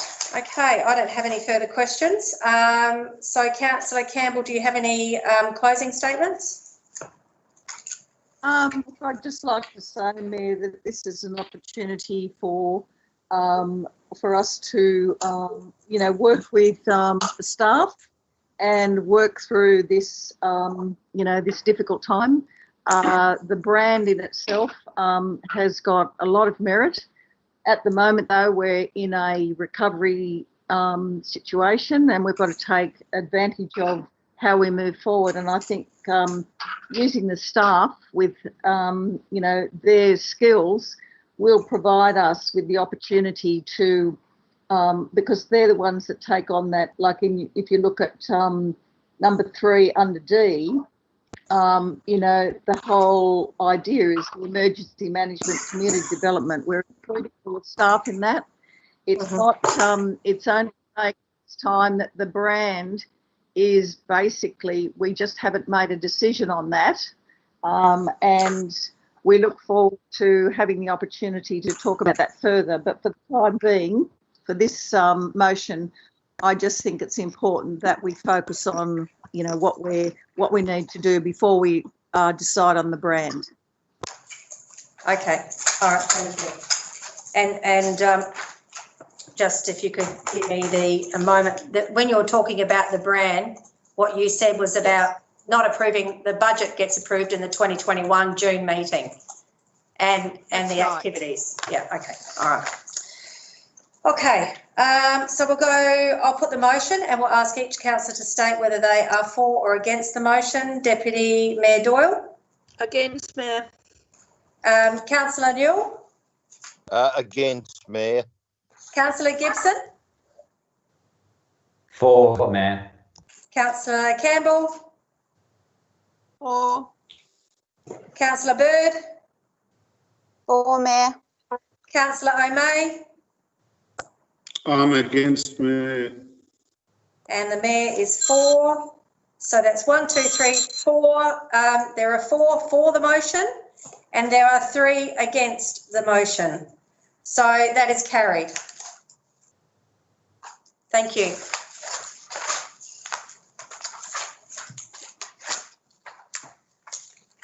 We now move on to the Community Engagement Summary Report on the draft Franklin Foreshore Rehabilitation and Development Plan.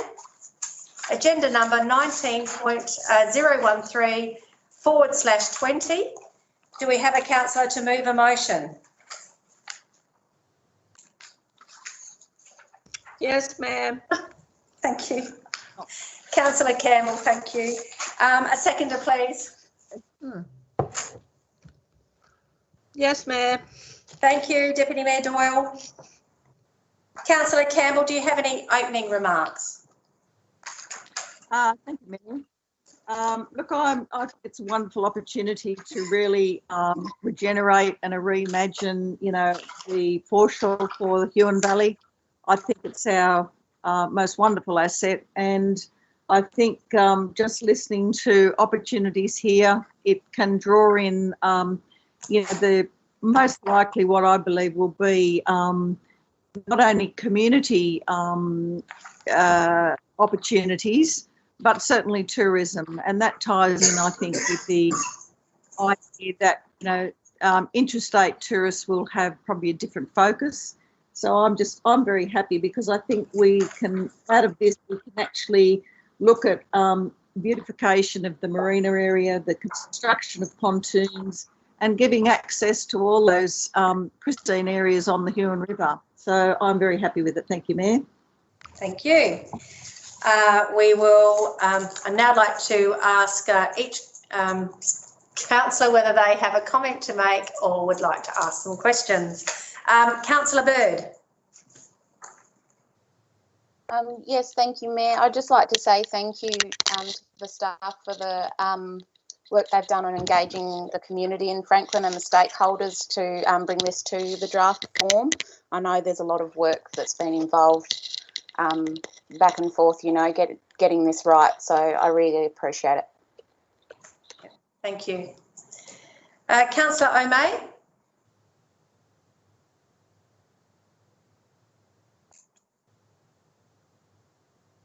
Yeah, I think it's a great proposal, and congratulations to all the work, all the staff that's put some long hours and hard work into this. It's only going to make the valley a better place to live. It'd be great for exercise, great for draw card for tourism, and a positive all around, I think. So I totally endorse it. Thank you. Deputy Mayor Doyle. Yes, Mayor. I mean, I know that, you know, there's always going to be people that don't agree. But that's public consultation. The staff have done a really good job with this. Yeah, I support it. Thanks, Mayor. Councillor Newell.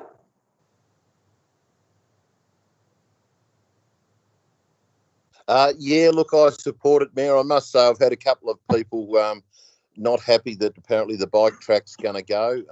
It's been there for nearly 100 years, but I do understand the other people's point of view too, and everyone's had their chance to make a submission, so I'm in favour of it. Councillor Newell, that's regarding the consultation for the Franklin recreation plan to do with the oval and the actual track. Okay. This is the work on the foreshore with the pontoons, and there is some beautification involved in this project as well. Yeah, no, good job then, Mayor. Thank you. Thank you. Councillor Gibson? Good to see a good solid community consultation, and yeah, I think it looks good. Thank you. Councillor Campbell?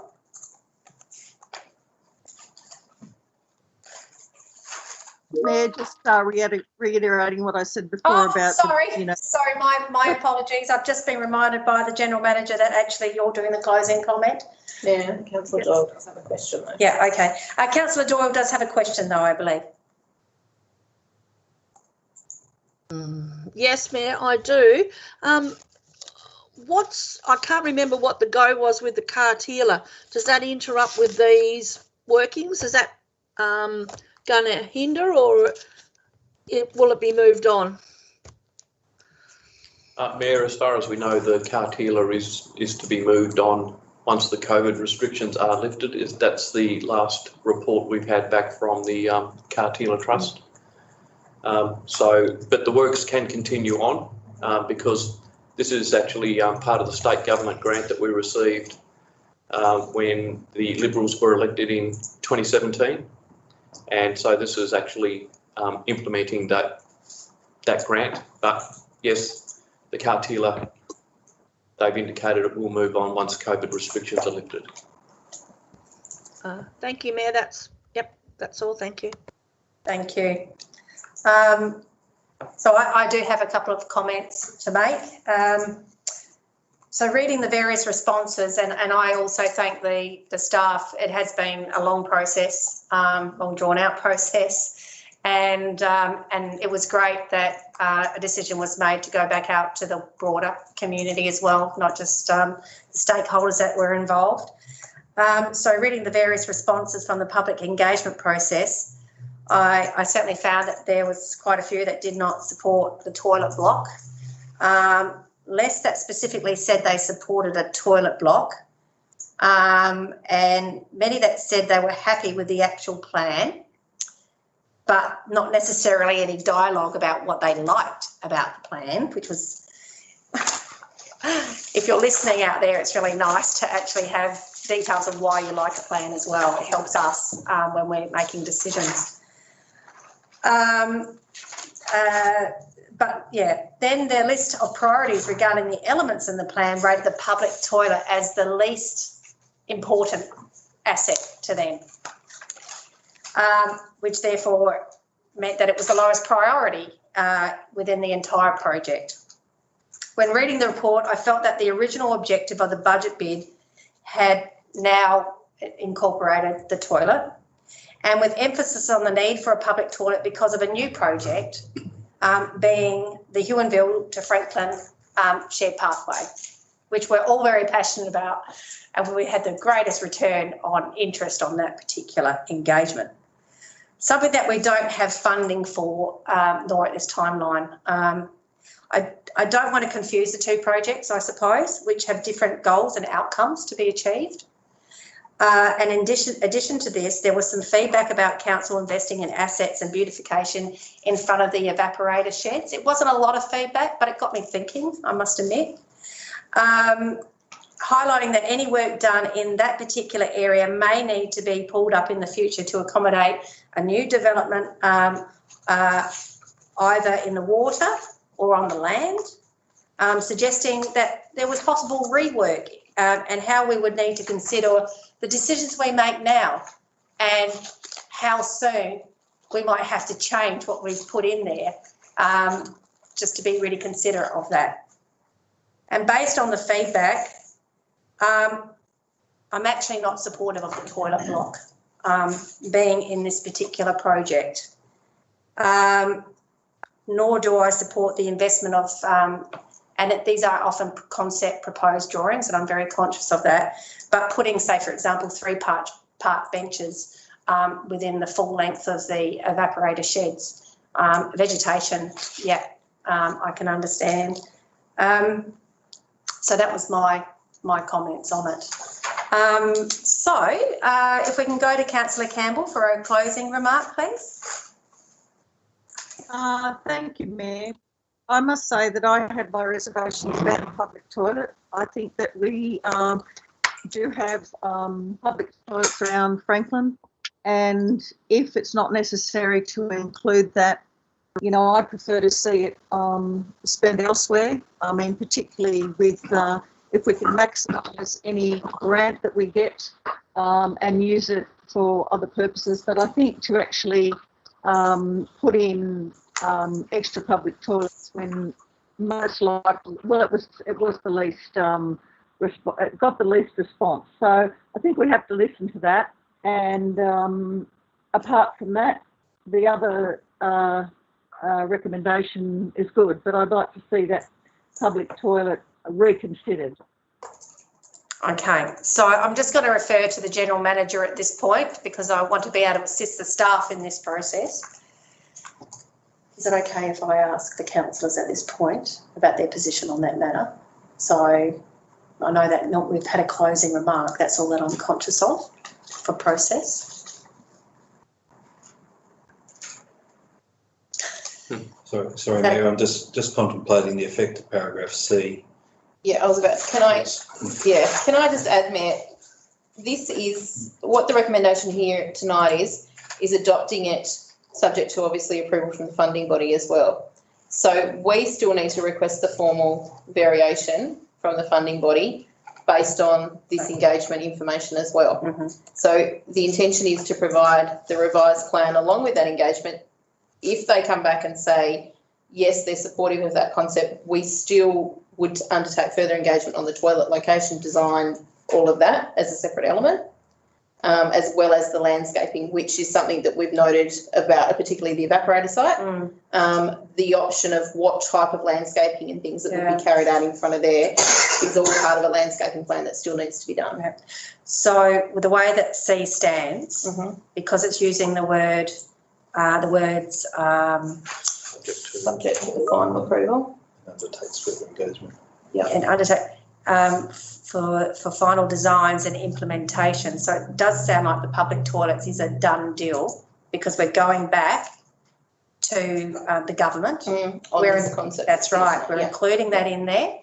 Yep. And then we're going back to talk to the key stakeholders, but with that already being confirmed. Yeah. So therefore, if we went to the government, we wouldn't want to keep going back to the government saying, oh, so now we want to take out a toilet. Yeah. So that's why I was just asking the General Manager whether it was worth asking if it was appropriate, because I've already had a closing remark from the councillor that moved the motion. Is it permissible to ask the councillors about whether they support the toilet or not? Mayor, you're the chair, and I guess you could actually use that discretion to ask. Engage that.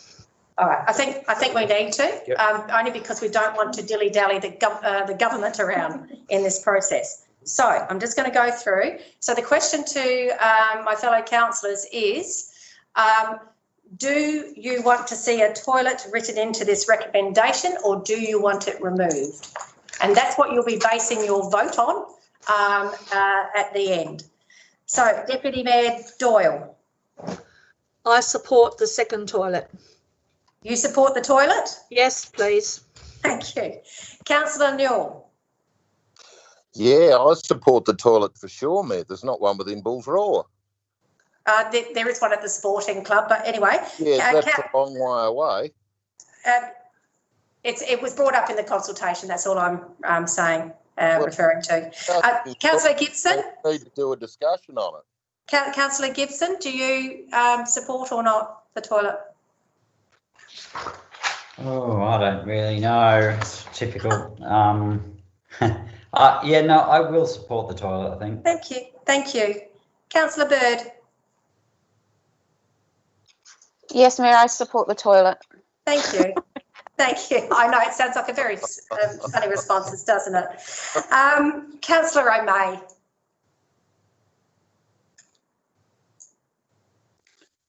I support the toilet, Mayor. Thank you. The only thing I'll comment is with the process going forward in the construction, maybe the toilet could be left till last as a cost saving measure, and that will give us more time to potentially see if there are any other alternatives or other examples that might prove more beneficial, but at this stage I support it now. Yes. Great, thank you. That will be taken care of, just confirmed by Beck Stevenson, Director of Community Services. What your comments you made, Councillor May, will certainly be taken up in item C of the recommendation. So I'll put the motion, and thank you very much for responding, by the way, councillors, and we'll ask each councillor to state whether they are for or against the motion. Deputy Mayor Doyle? For. Councillor Newell? For, Mayor. Councillor Gibson? For. Councillor Campbell? Just for clarity, Mayor, is that with the public toilet or without? It has the public toilet in it, yes. That remains the same? I'd have to say against. Thank you. Councillor Bird? For. Thank you. Councillor O'May?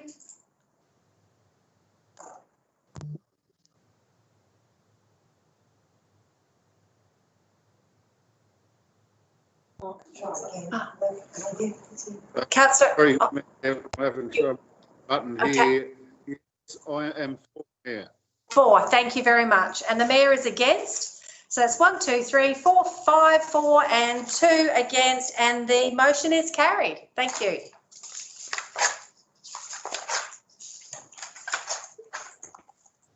So we now go on to the next report, which is Community Engagement Summary Report on the Draft Ranelagh Recreation Ground Master Plan. Agenda number 19.014/20. Do we have a councillor to move a motion? Councillor Newell. Thank you very much. Councillor, second, please. Councillor Bird. Thank you very much. Councillor Newell, do you have any opening comments, please? No, I'm all for it, Mayor. I think it's great. Thank you. I'll now ask each councillor to make a comment and have an opportunity to ask a question. Councillor O'May.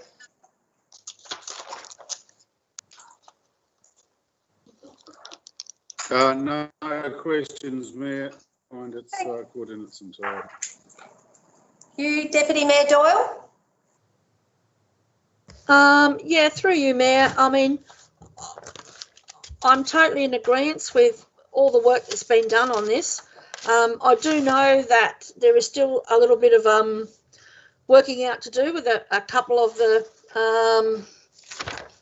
groups, but in general, I'm for this. Thank you, Mayor. Thank you. Councillor Gibson. For. Thank you, Mayor. You're happy? You haven't got any comments or questions? Yeah. No, sorry, no question. That's okay. Councillor Campbell. Thank you, Mayor.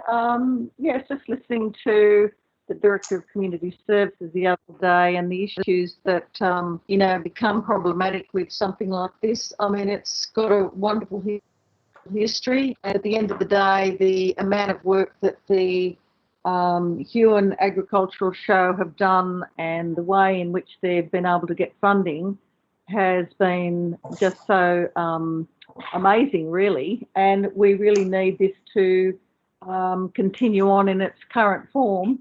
So I'm definitely for it. Thank you. Thank you. Councillor Bird?